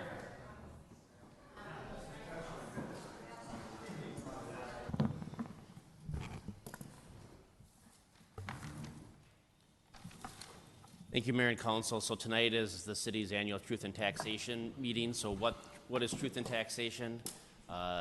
It's an opportunity for residents to have some input to the council on the proposed property tax levy. All property owners in the city received a Truth and Taxation statement that showed a proposed levy for the city, school district, county, and other special taxing districts. This is an opportunity for the public to be educated on how property taxes are determined, understand the city's local budget, and become involved in helping the council set priorities related to the budget. So here's a sample tax statement. As you can see in the upper right-hand corner is a taxes payable year, and it shows estimated market value. Sometimes this can be confusing for folks that aren't involved in the day-to-day of taxes, property taxes, values, etc. The estimated market value, which is shown on there, this meeting isn't an opportunity for folks to talk about their values or contest their values. The opportunity for that is to go directly to the Carver County Assessor's Office, Angela Johnson, either by phone or email, and there's a process created for someone to dispute their value with the Carver County Assessor. Proposed property taxes. So here's a sample. Again, this is like getting your Excel, CenterPoint, and cable bill all in one. The city only has an opportunity to discuss city property taxes, but you can see every jurisdiction has their actual from 2018 proposed based on the preliminary levy that each agency or government unit set in September, and then when to attend that meeting. So you can see the Truth and Taxation hearing was already already held for Carver County, and it's next Monday for the school district. There's also Metro Special taxing districts, and there's some recycling pieces that are also shown. But this is the city of Carver's. So for this specific property, actual taxes were $16.46 in 2018 and $18.16 in 2019, or proposed for 2019. And as discussed during the last public hearing, so the anatomy of the budget, the city really has two operations. One, the enterprise funds, so the monthly utility bill, new development connection fees, and in the case of the last project, existing connection fees or hookups. And those fund the water, sanitary, sewer, and stormwater funds. What we're discussing tonight is the kind of the general operations, the city services, snow plowing, planning, elections, recreation, human resources, etc. And that's funded by property taxes, state aids, permits, fees, and fines. So our budget process, kind of in a nutshell, we start early in the summer, start building a draft budget. We set up a series of council work sessions in August through September, ultimately leading to the council setting a preliminary levy based on that anticipated or proposed budget for 2019. After that preliminary levy is set, it can be lowered but not raised. Throughout the fall, staff and council work to review budget conditions. Toward the end of November, in this instance, the county, Carver County, sends out truth and taxation property statements. Those are received, what you saw earlier in the slide presentation. And tonight is the opportunity for residents to provide comment on those proposed property taxes. The council will take that feedback and then ultimately set a final levy and final budget at your next meeting on December 17th. Revenue overview. We usually plan pretty conservatively for new housing starts. We're planning for 65 housing starts in 2019. Projected revenue of $334,000, offset by a need for an additional full-time building inspector, which I'll get into later on in the slideshow. Local government aid, about $113,000. The city is anticipating a special capital fund transfer from 2018. There's some significant projects that will need building inspector support from that'll likely be permitted in 2018, related to one project related to what you're reviewing tonight with the Trident development, and then the second project, Lakeview Industries. Revenues for property taxes are about 77% of the overall revenue budget, followed by fees and licenses, aids and grants, fire contracts. The one piece that the council asked to have included is franchise fees. 0% of the city's revenues is related to franchise fees or generated by franchise fees. Here you can see a kind of a study related to franchise fees in Carver County. This would be related to electric, gas, and cable. As you can see, Carver, along with Cologne and Mayor actually has a cable franchise fee, but they didn't have any reported revenues in 2017. So Cologne and Carver are really the standalones as far as no franchise fees. And they happen to be both two cities represented by Larry Harris. I don't know if that's a coincidence or not. 2019 draft expenditures, debt service is at 29% of the budget, and that's rate increased over public services from last year, and that's related to the new debt service from the City Hall project. So related to that, 20-year debt service on the project, just under $375,000. There's also new costs associated with building operations and maintenance. Broadway City Hall tax impact. Springstead provided a scenario. The chart that you see on your right is from the last projection that Springstead did in March of 2018. That shows estimated tax impacts on homes related to the project. That's the project, though, in a vacuum. That's not anticipating any of the other operations within the city. It's just the project as a standalone tax impact. Other 2019 budget considerations, we've had a lot of discussion on a staff level for the JCP County Road 11 corridor, Jonathan Carver Parkway corridor. The city would be making its third of 4 payments in 2019. We're anticipating that there'll be an open house sometime early in 2019 and some more significant updates for the council as a part of that process. The 2019 budget includes the addition of a full-time building inspector. Again, 65 single-family housing starts on the low end, but also significant commercial projects, including inspections for the City Hall, senior housing, Lakeview Industries, and Carver Square. The position graded out at grade 10, but has a starting pay of $55,000. With council approval, we'd start advertising for the position in January with an anticipated March 1st start date. Other 2019 budget considerations, step increase planned. Also, the council will consider taking action on a CPI increase to the overall pay scale at your December meeting. We do have 3 full-time employees that are at the top of their pay scale and would only be eligible for the CPI increase of 2%. That's also negotiated in the city's collective bargaining agreement. The 2019 budget also has funding for a part-time receptionist, administrative assistant to help out with front desk duties. Insurance, the city converted to a high deductible plan in 2017. In 2018, the city changed its provider from, I think it was Health Partners, to Preferred One. The 2019 budget shows an increase to premiums of 14%. There's some workers' compensation increase, and then basically inflationary increases to liability, property, and auto. The Recreation Services Agreement. Carver receives resident rates for the community center, town course, and curling center. Chaska staff also facilitates community events and a limited amount of programs. The 2019 cost for that program is $51,250, which is a 0% increase. We are in the last year of that agreement, and so we're anticipating a discussion between Carver and Chaska related to negotiating different terms for that agreement. Some additional information related to that, 283 Carver resident-based memberships with a net membership savings of $43,000, 158 rounds at the town course, 31 events scheduled in Carver. There are 11 events and programs canceled due to poor enrollment, and the city still had a struggle with the Gazebo Park concert series. However, open gym at Carver Elementary, which is facilitated through the partnership, had 338 participants over 8 sessions and is being planned to start again in 2019. And so the city should be pushing some information out relatively shortly on that. That's a free event or free participation for those interested. Other 2019 budget considerations are repainting of the city's caboose in Depot Park and the installation of a youth baseball field in the city's park system. Public services capital, brush mower, pickup truck, Polaris cart, and Kubota tractor.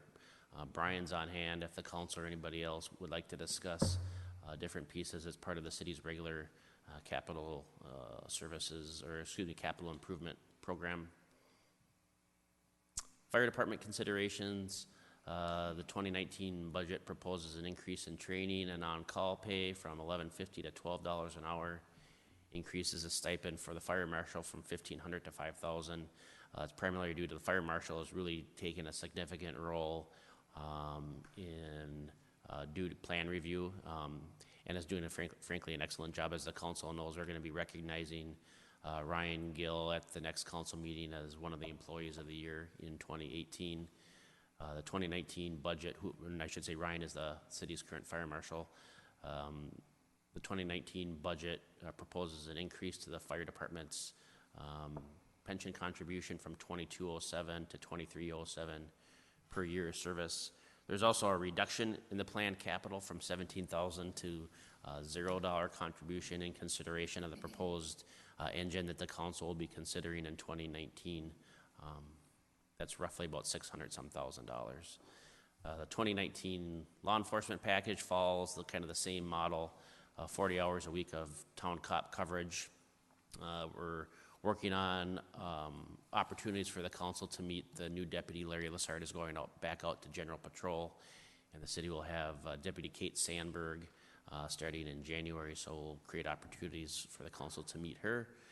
Continued partnership with Laketown Township for evening patrol, so that's usually a Tuesday through Friday shift or a Wednesday through Saturday. Costs are up roughly 1%, with associated costs for Steamboat Day service and the Metro Drug Task Force. At one point, the city was participating in a discussion with the city of Cologne and the sheriff's office for sharing part of the town cop model, where Cologne would take 2/10 of that 40-hour week. However, Cologne decided to go in a different direction, and they're not looking at a town cop or deputy coverage at this point. Debt service, kind of an overview. You'll see the newest piece is the City Hall piece at $373,000. Still pointing out that if there's no additional development along the Levi Griffin corridor, starting in about 2021, the city will have $106,000 of additional debt service. The flip side to that is when that starts, the Mills TIF district will have closed, and so the city will have additional tax revenue from Mills that'll go back into the general coffers, and that'll help pay for that $106,000 should there not be any development between now and then. Debt service levy history, you can see going back to 2015 how we've been tracking, and you can see the significant increase as it relates to the City Hall addition to the debt service, and then that in graph form. And then the general levy history, so that's not everything but the debt. And so you can see that has gone down by 2.5 under the draft 2019 budget. And if you want to bear with us for 1 second.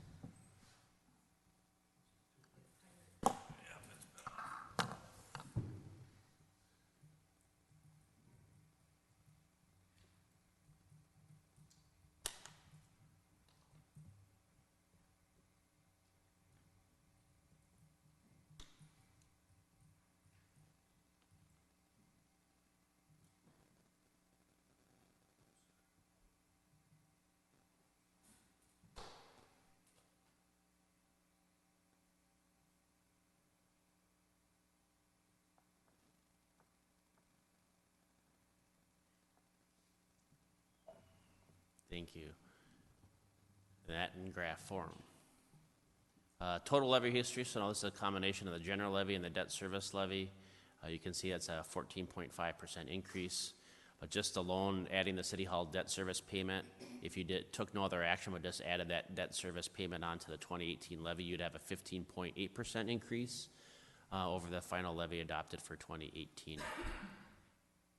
And then the city's total levy history in graph form from 2015 to proposed 2019. Tax rate history, Carver County Cities, here you can see the city's tax rate going back to 2012, and then the preliminary levy set for 2019 in September. And then table at your right shows the preliminary rate set by other Carver County cities in September. So you can see Chanhassen on the low end at 21%, and then Hamburg at 140. And again, all these are subject to change. These are the max rates or the ceiling for the 2019 preliminary rates. Every council has the opportunity to lower them after going through the truth in taxation process. A big function of the budget and how it impacts the levy is value change, and so you can see the new construction for both residential and commercial were significant. but also about 3 lines down, you can see the market value change of 5.6% for residential, and that has an impact as it relates to tax impact. We consistently talk about the impact to a $300,000 home, but if you look at that and see the market change is 5.6, what we do is we add that 5.6, saying that that $300,000 home in 2018 has a different value in 2019, and that'll be explained in some later slides. So here, property tax calculation for 2018 based on that $300,000 home had to pay $13.82 in City of Carver property taxes. For pay 19, using the proposed or preliminary levy, that same $300,000 home would pay $14.63 in city property taxes, which has an $81 difference. And the chart on the bottom, or table on the bottom, shows kind of this is the total impact of the City Hall tax impact for City Hall, where if you remember, the impact in March of 2018 showed $210. Here, and that was in a vacuum. Here you can see kind of the impact for that $300,000 home at $81. In most cases, though, a home's not going to stay at that same value. It's going to go at least up by that value increase of 5.6%. So we added that in for this calculation, which takes the value up to $316,000 and some change, and the city property taxes get to $1,556, and that shows a city property tax increase of $174. So one of the things that we like to do is kind of bear that out and look at a cross-section of preliminary tax statements. And so the county really did a nice job of putting all those statements online. In the past, we had to request them by PID number, and they charged us for them. Now they're all available online, so we can access them. So here's kind of a cross-section of different property values. You can see in the green column how those changed from 18 to 19. And then the impact of tax rates from 2018 to 19, ranging from $79 of impact to $214 on a $469,000 home, $100,000 home. One of the other pieces that we look at is property tax represented as a monthly bill, something that people are maybe more familiar with. And on a $300,000 home, $1,463 in property taxes, or $122 a month. And then we broke that out by what that would look like on a monthly bill for services, also noting that franchise fees paid by residents and businesses is $0. So that concludes the overview. Happy to answer any questions related to the levy or budget for 2019. All right, I'll open the public meeting. So those wishing to address the city council should come forward and state their name and address for the record. After all comments are received, the public hearing will be closed, and no further comments on this issue will be received at this meeting. Do we have any public comments?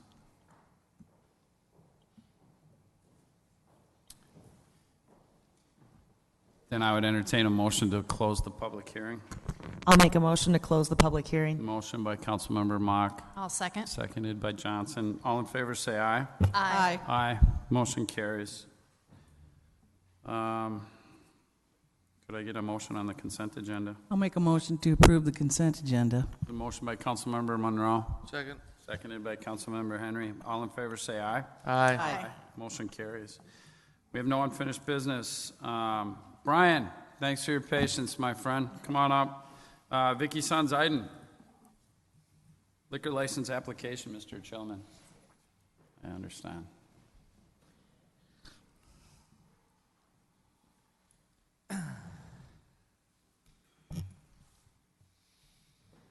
What would you like to know? I don't like talking into these. She'll start us. Sure. You're off the hook for a second. Hopefully our technology will. I hate hearing myself. You look super uncomfortable. Big time. Big time. Thank you, Mayor What do you and mean? Council. Most of your audience is gone. Oh. Thank God for that. They're all down at the doghouse right now. I'm sweating bullets. I can feel I'm already changing colors. Well, thank you, Mayor and Council. Brian Shulman here has submitted applications for off-sale, on-sale Sunday, and the optional 2 a.m. liquor licenses. The first step in the process is that the Carver County Sheriff's Office completes a background check, and that background check has been completed, and they have verified that no citations have been received, and so they do not foresee any issues that we cannot proceed. The next step that would happen would be after the city council would approve these licenses, all of the required documentation would be sent into the state's Alcohol and Gambling Enforcement Division for their final approval, and the required documentation along with the application forms are listed there on the slide. And the fees for these particular licenses have been prorated through the end of June of 2019 because that's when all of the liquor licenses for the city of Carver expire, and then they have to be renewed at that time. And these licenses would then go through that same renewal process as the other licenses. So for the council's consideration tonight, I have listed the two motions there, and Brian is here tonight. He's going to just give you a little bit of a background, and both of us will be happy to answer any questions. Go for it. I'm looking forward to hopefully bringing some business to town, maybe with some car shows and whatnot. I've got about 20 years of bar experience. Kind of on the spot now. I'm forgetting. Where do you live? Belle Plaine. Okay. Belle Plaine. What's been your bar experience? Have you owned another bar? Johan's Bar. in Oh, Belle gotcha. Plaine. Okay. 5 years, and then I sold out to my partner, whatever. And then Okay. it's just been waiting to find something that small enough, but Carver's a nice town. It's got You a lot gonna of. continue to call the doghouse? I believe yes. It's a historic town. I kind of like the small town feel down here, and then you got the new development on top, so it's definitely growing. Oh, yeah. Any other questions or? Welcome to town. Well, thank you. I'll make a motion to approve new liquor licenses for off-sale, on-sale, and Sunday for the Doghouse for December 15th, 2018 to June 30th, 2019, including the extended existing patio area. There's a motion by Councilmember Mock. I'll second that. Seconded by Councilmember Henry. Any other further comments or questions? All in favor say aye. Aye. That motion carries. Thank you. I'll make a motion to approve a new liquor license for the optional 2 a.m. liquor license for the doghouse for the period defined by the state's Alcohol and Gambling Enforcement Division. There's a motion by Councilmember Monroe. I'll second. Seconded by Councilmember Johnson. Go late. Get after it. Thank you. All right. All in favor say aye. Aye. Motion carries. Welcome to aboard, town, Brian. Welcome to Carver. Thank you, guys. Thank you. Brian. Ms. Smith, land use applications. Are you guys ready? Thank you, Mayor and Council. Tonight we are considering 4 land use items for Carver Ridge, the senior living redevelopment project at the Lenzen Bus Garage. So I'm going to move through all 4, and then we can discuss collectively. If you have questions, feel free to let me know, but I'll probably take them at the end since they're all pretty interrelated. So project location, most of you are probably pretty familiar. It's the former Lenzen Bus Garage site. It's located at 920 6th Street West. It's near Community Parks and the intersection of 6th Street and Jonathan Carver Parkway. So tonight we are moving through the remainder of the technical planning process. So if you'll recall, you saw this project first at September 4th at a concept level, as well as a comprehensive plan amendment. So tonight we're taking action on preliminary plat, rezoning, and final plat, which will bring us through the formal planning process. So thinking through the site, how we're bringing preliminary plat and final plat through at the same time, this is permitted via the city code. And since it's one site, the plans were in really good shape. So staff feels comfortable moving forward with preliminary and final plat tonight. So a little bit of history of the project, I'll go pretty brief. If you'll recall, in December 2015, the city acquired the property. Then throughout the process, the Planning Commission was able to set guiding principles for what the site should look like, which ultimately has led us to this point tonight, working with Trident Development out of St. Cloud. The Planning Commission reviewed these same applications at the November 15th Planning Commission meeting. So they reviewed the rezoning, the conditional use permit that I'll get to, preliminary plat, and final plat. They also held all required public hearings, and they passed all 4 resolutions on a 5-0 recommendation to the City Council. So those guiding principles that the Planning Commission thought about and placed on the property, there was a preference towards senior living at a moderate price point. The existing berm and trees should remain, should not be more than 2 stories. Appearance should look residential. The development should be complementary, and a focus on garden area and landscaping should be incorporated. So those guiding properties have brought us to the point here tonight with Trident Development and the Carver Ridge project. The project has been called Sunny Ridge previously. We had a discussion with the city's fire marshal, and he felt that there would be a little bit of confusion if someone called the 911 line and said simply, "I'm at Sunny Ridge," knowing that the neighborhood to the north is also called Sunny Ridge. So we have moved to Carver Ridge for the name of the project for clarification. In the 2030 comprehensive plan, the property was guided for low-density residential. Through the planning process, the city acquiring the property and the planning commission determining those guiding principles, it was determined that a high-density use was more appropriate. So in the draft 2040 plan, it is drafted as high-density. There's also been a comprehensive plan amendment that's been processed by the Met Council to take the property from low-density to high-density to allow the project to develop. So thinking through one of the first requests, it's rezoning. So the project is requesting an R3 PRD zoning district. So R3 is the highest density type. It speaks to townhomes, it speaks to apartments. Our city code doesn't call specifically for densities, the comprehensive plan does. So the R3 district is the closest match to the Carver Ridge project, but the 2030 comprehensive plan also supports this project with the amendment that allowed for high-density residential. Then thinking through the PRD, or the planned residential development, this is a planning tool that we can use that allows flexibility from the strict zoning classifications. So it typically applies to unique projects that are not typical single-family homes that we see most often in Carver. And if you think about the R3 district and Carver Ridge, there's actually only one variation from the city code, which is interesting thinking about this unique project, and that's the reduction of the front yard setback from 25 to 23 feet. So as part of the PRD rezoning ordinance, there's also language included for a conditional use permit. So through the city code, a residential care facility is a conditional use in all districts. So a conditional use permit allows us to take a closer look at a project and set some additional conditions specific to that project. So the conditions listed largely relate to the emergency access route that's included in the property. So specific conditions for the project include that the emergency access is perpetually available, the access will be maintained, there's one access point to the site, and all parking must be contained within the site. So if someone is coming to visit or there's a large amount of staff, they all need to be within the parking lot since 6th Street is a collector and there's no parking. So making sure that parking stays contained in the site and that the project operates as shown in the construction plans. So on the screen now is the preliminary and final plat, which is a technical zoning document that shows the lot lines, property lines, and easements. And then thinking through that fire access that I talked about. So Ryan Gill, the city's fire marshal, did an outstanding job on this project. He met with several other cities to talk about access, what it needs to look like. This plan is a little bit unique that you can see a fire truck on the plan, so you can see their route actually, which is interesting. So there is a fire access route that shows how they will navigate the site and showing that they are able to meet the conditions to make the turning radiuses that they need.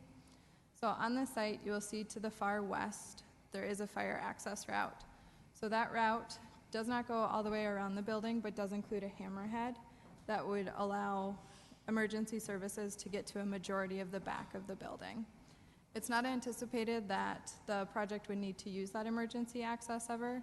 It's typically in places where there's a storm, the building gets struck by lightning, the sprinkler system fails.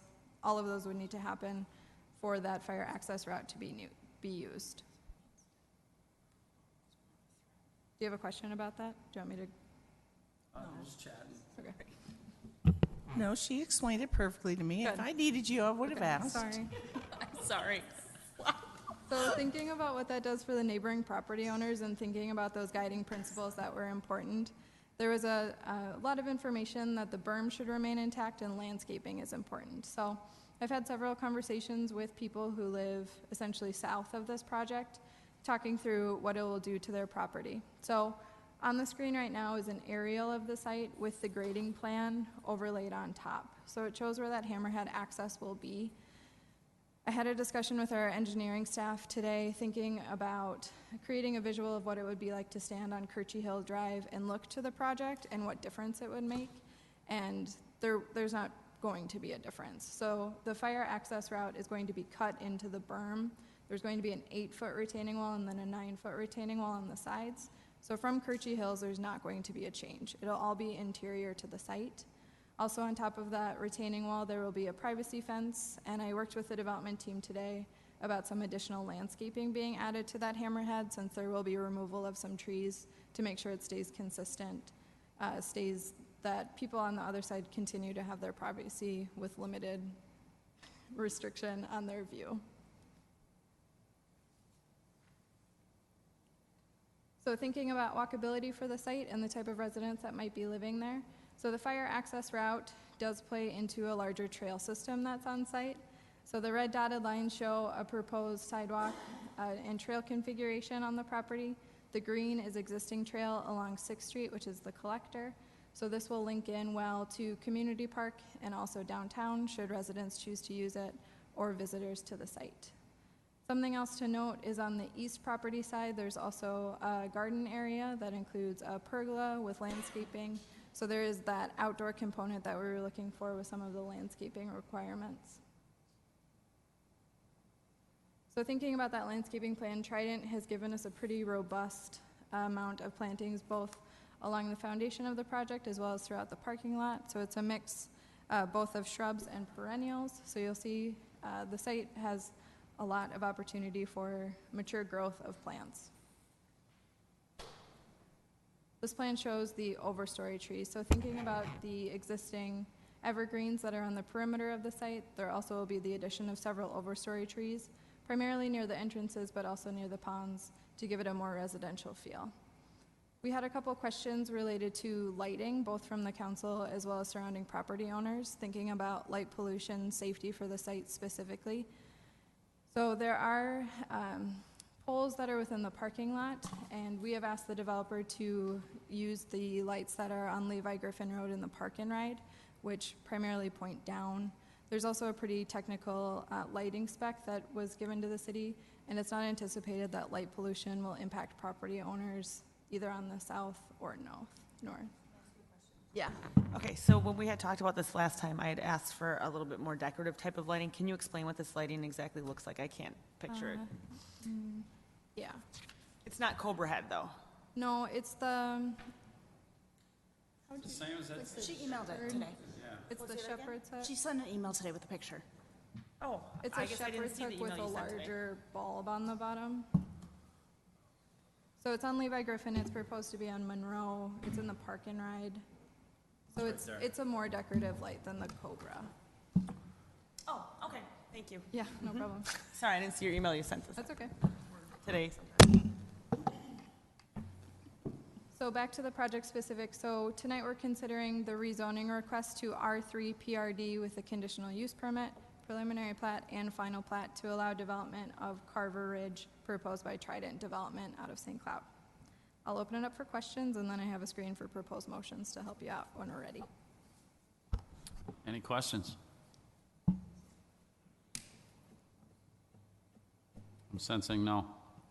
I have no questions. I appreciate you going into the detail about the cut into the berm for the fire truck turnaround, because there were some concerns there. So I appreciate you explaining it the way you did, and I think that it'll be well received.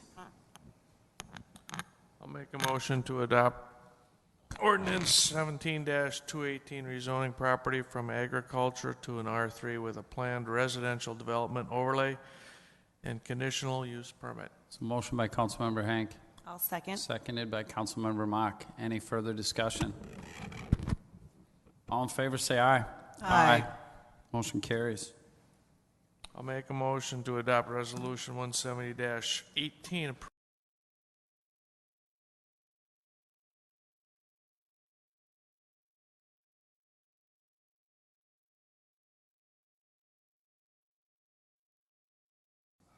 All in favor, say aye. Aye. Motion carries. Oh, hey, I had one more question. You have Go one? ahead. So at the planning commission, it was brought up that there was a thought that there was already Carver Ridge. Yes. So Joy brought that up at the planning commission meeting. That was the name of a plat. So I would say people who probably aren't on the planning commission probably memory. wouldn't remember Carver Ridge. It was a plat. Okay, thank you. And I ran that through the city. It's fire not a marshal, too. development? No. Okay. I will make a motion to adopt Resolution 171-18, approving final plat for Carver Ridge. There's a motion by Councilmember Hank, Second. seconded by Councilmember Johnson. Any further discussion? All in favor, say aye. Aye. Motion carries. Now you can say it, Mike. Yeah, you've been waiting. 9.3, TIF agreement, Trident. Mr. Steinman, not Mr. Steinman. I know, Mr. Steinman, you're better looking than Mr. Steinman. Thank you. I'll make sure to tell him that. Tell him he missed out on a good council meeting. Yeah, I'm going to definitely let him know about that. He owes He you so one. owes you. Thank you, guys. You don't have to stay. We're going to approve the TIF, too. Thank you. Tom Denaway with Springstead, city's public financial advisory firm. I do our economic development. Tonight we're here to talk about. Are you in the Galtier building? Yeah. Okay. Yes, How do I get there? How do So you I get- walk that all the time, and it's on this. What? Never mind. See him All right. offline. Go ahead. In between 5th and 6th Street. So yeah, I'll try to just really be real brief about this. So previously, on October 1st, you guys held the public hearing and adopted approval of the creation of the tax increment financing district for this project.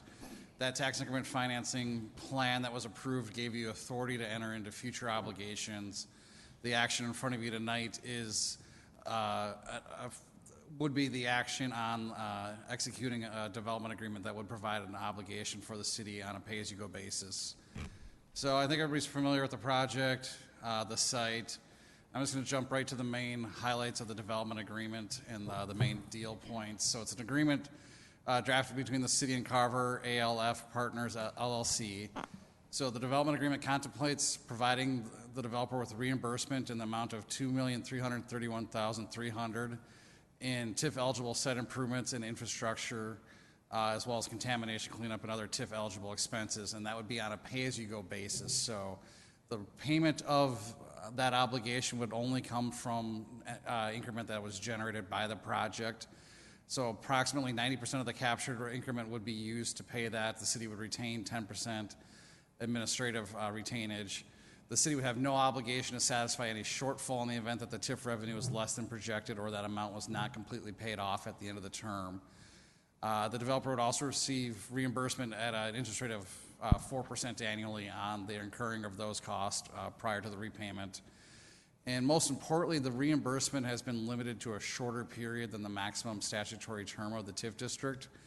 So the reimbursement is limited to a 21-year period, which is anticipated to be 2021 through 2041. A housing TIF district could go out for a total of 26 years. This development agreement has a shorter term, which will ensure that the development district or the TIF district will be decertified at the end of 2041. Additionally, the agreement obligates the developer to commence the project no later than June 1, 2019, and for construction to be completed by December 31st, 2020. And in addition to this, the developer will also have to provide documentation each year to the city, providing verification that they have provided the affordable units that they're required to provide in order to maintain qualification as a affordable housing district. So in order for them to receive their annual payment or semi-annual payments, they will have to provide documentation to the city. So I think that hits all the high points of the development agreement. Your next steps, if you so choose, would be to adopt the resolution authorizing the execution if you're interested in doing so. And with that, I'll sit for any questions. Does anyone have any questions of Mr. Steinman? Better half. Yeah, thank you.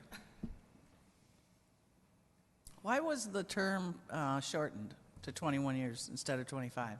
It was shortened to provide the city with a quicker benefit in order to have the property So once this property, or once the development agreement is paid off, or the district's decertified at the end of that 21-year period, this property will come back onto the general tax base, so the city will realize that benefit of that increased market value on the site. So the idea is to try to shorten the term of that district as much as possible while still having a workable amount and a workable agreement with the developer in order for the city to realize the benefit as soon as possible. 21 years was the magic number. What was that? 21 years was the magic number. Yeah. Okay. Any other questions? I'll make a motion to adopt Resolution 169-18, a resolution authorizing execution of a development agreement. It's a motion by Councilmember Monroe, I'll second that. seconded by Councilmember Hank. Any further discussion? All those in favor say aye. Aye. Motion carries. Now welcome aboard. Thanks for staying. Appreciate your patience. Moving forward to 9.4 floodplain ordinance. Ms. Smith. Before we get to 9.4, if it's okay with the council, I'd like to jump back to 6.1 just to kind of touch on something that I think was maybe miscommunicated. If it's acceptable to the mayor and council. Why? We've already made the decision to go back and look at plans and specs at a different time. What more do we have to talk about this that isn't covered in that? What I'd like to share is, the council has the flexibility. So when I said that you didn't have to do it, you don't have to do it, but you have the opportunity to adopt it with certain parameters. So my interpretation of the council is that you thought that you didn't have that ability. You do have that ability. It's your choice you could remove sidewalks or keep sidewalks in as a part of your resolution, but you don't have to. And I think that was taken as you shouldn't, and that wasn't my direction, that wasn't my intent. So I just wanted to be clear with that. It's council's prerogative how you want to move forward. Thank you. 9.4.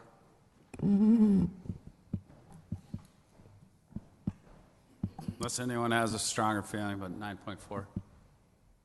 All right, 9.4. Thank you, Mayor and Council. Tonight we are just, Never mind, I'll ask somebody after the meeting. we're discussing the FEMA floodplain ordinance. So flood insurance is required for a federally backed mortgage based on updated maps from FEMA that will be adopted on December 21st, 2018. So we are required to update our ordinance by that time to have language that matches those maps. So to participate in the National Flood Insurance Program, the ordinance is required to be updated. The DNR must review and approve this ordinance. A lot of the language in the draft ordinance was provided from the DNR. They have a lot of information that's required to meet the standards for the national. To make it as boring as possible. I know, for the National Flood Insurance Program. So through that, we need to have this ordinance adopted before the maps. So December 3rd, adoption tonight, before the December 21st maps. Any questions? Do you want me to run through the rest? Do you want to go through the rest? I can. Go to the last page, please. Okay.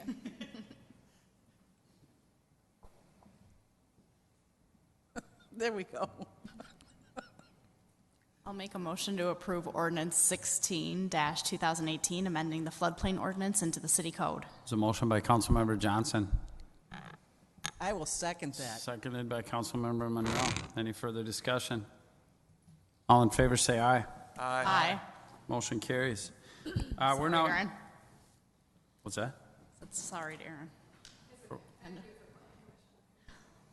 9.5, performance review of Brent Merrick, city manager. We took a good 45 minutes to an hour this afternoon to talk about the performance of Mr. Merrick for the last calendar year. And I think it was unequivocally, as almost always, one of the best reviews that we do give. I think it's probably the best review Brent gives as well. I think we have come to a conclusion and a consensus that one of the best things that has occurred in this city is the hiring of Brent Merrick. I can tell you that personally, working with Brent for the last 9 years, more importantly, I think the last 4 years, in the capacity of mayor. I can't imagine my life being any easier than the expertise of what Brent Merrick brings to the table.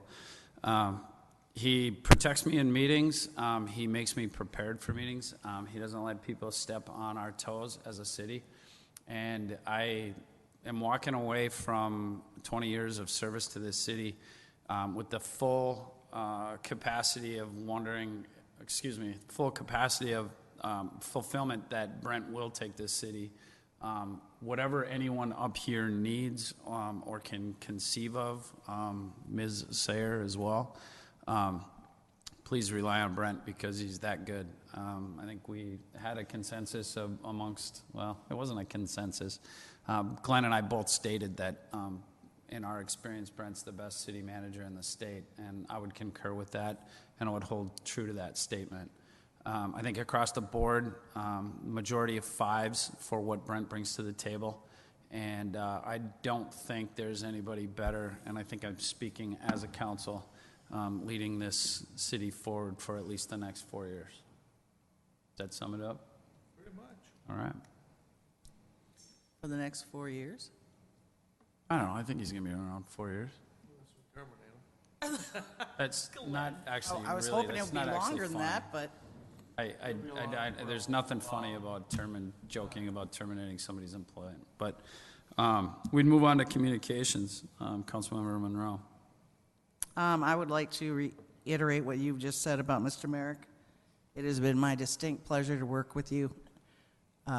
You're a fabulous leader, and I feel like the city's in really good hands.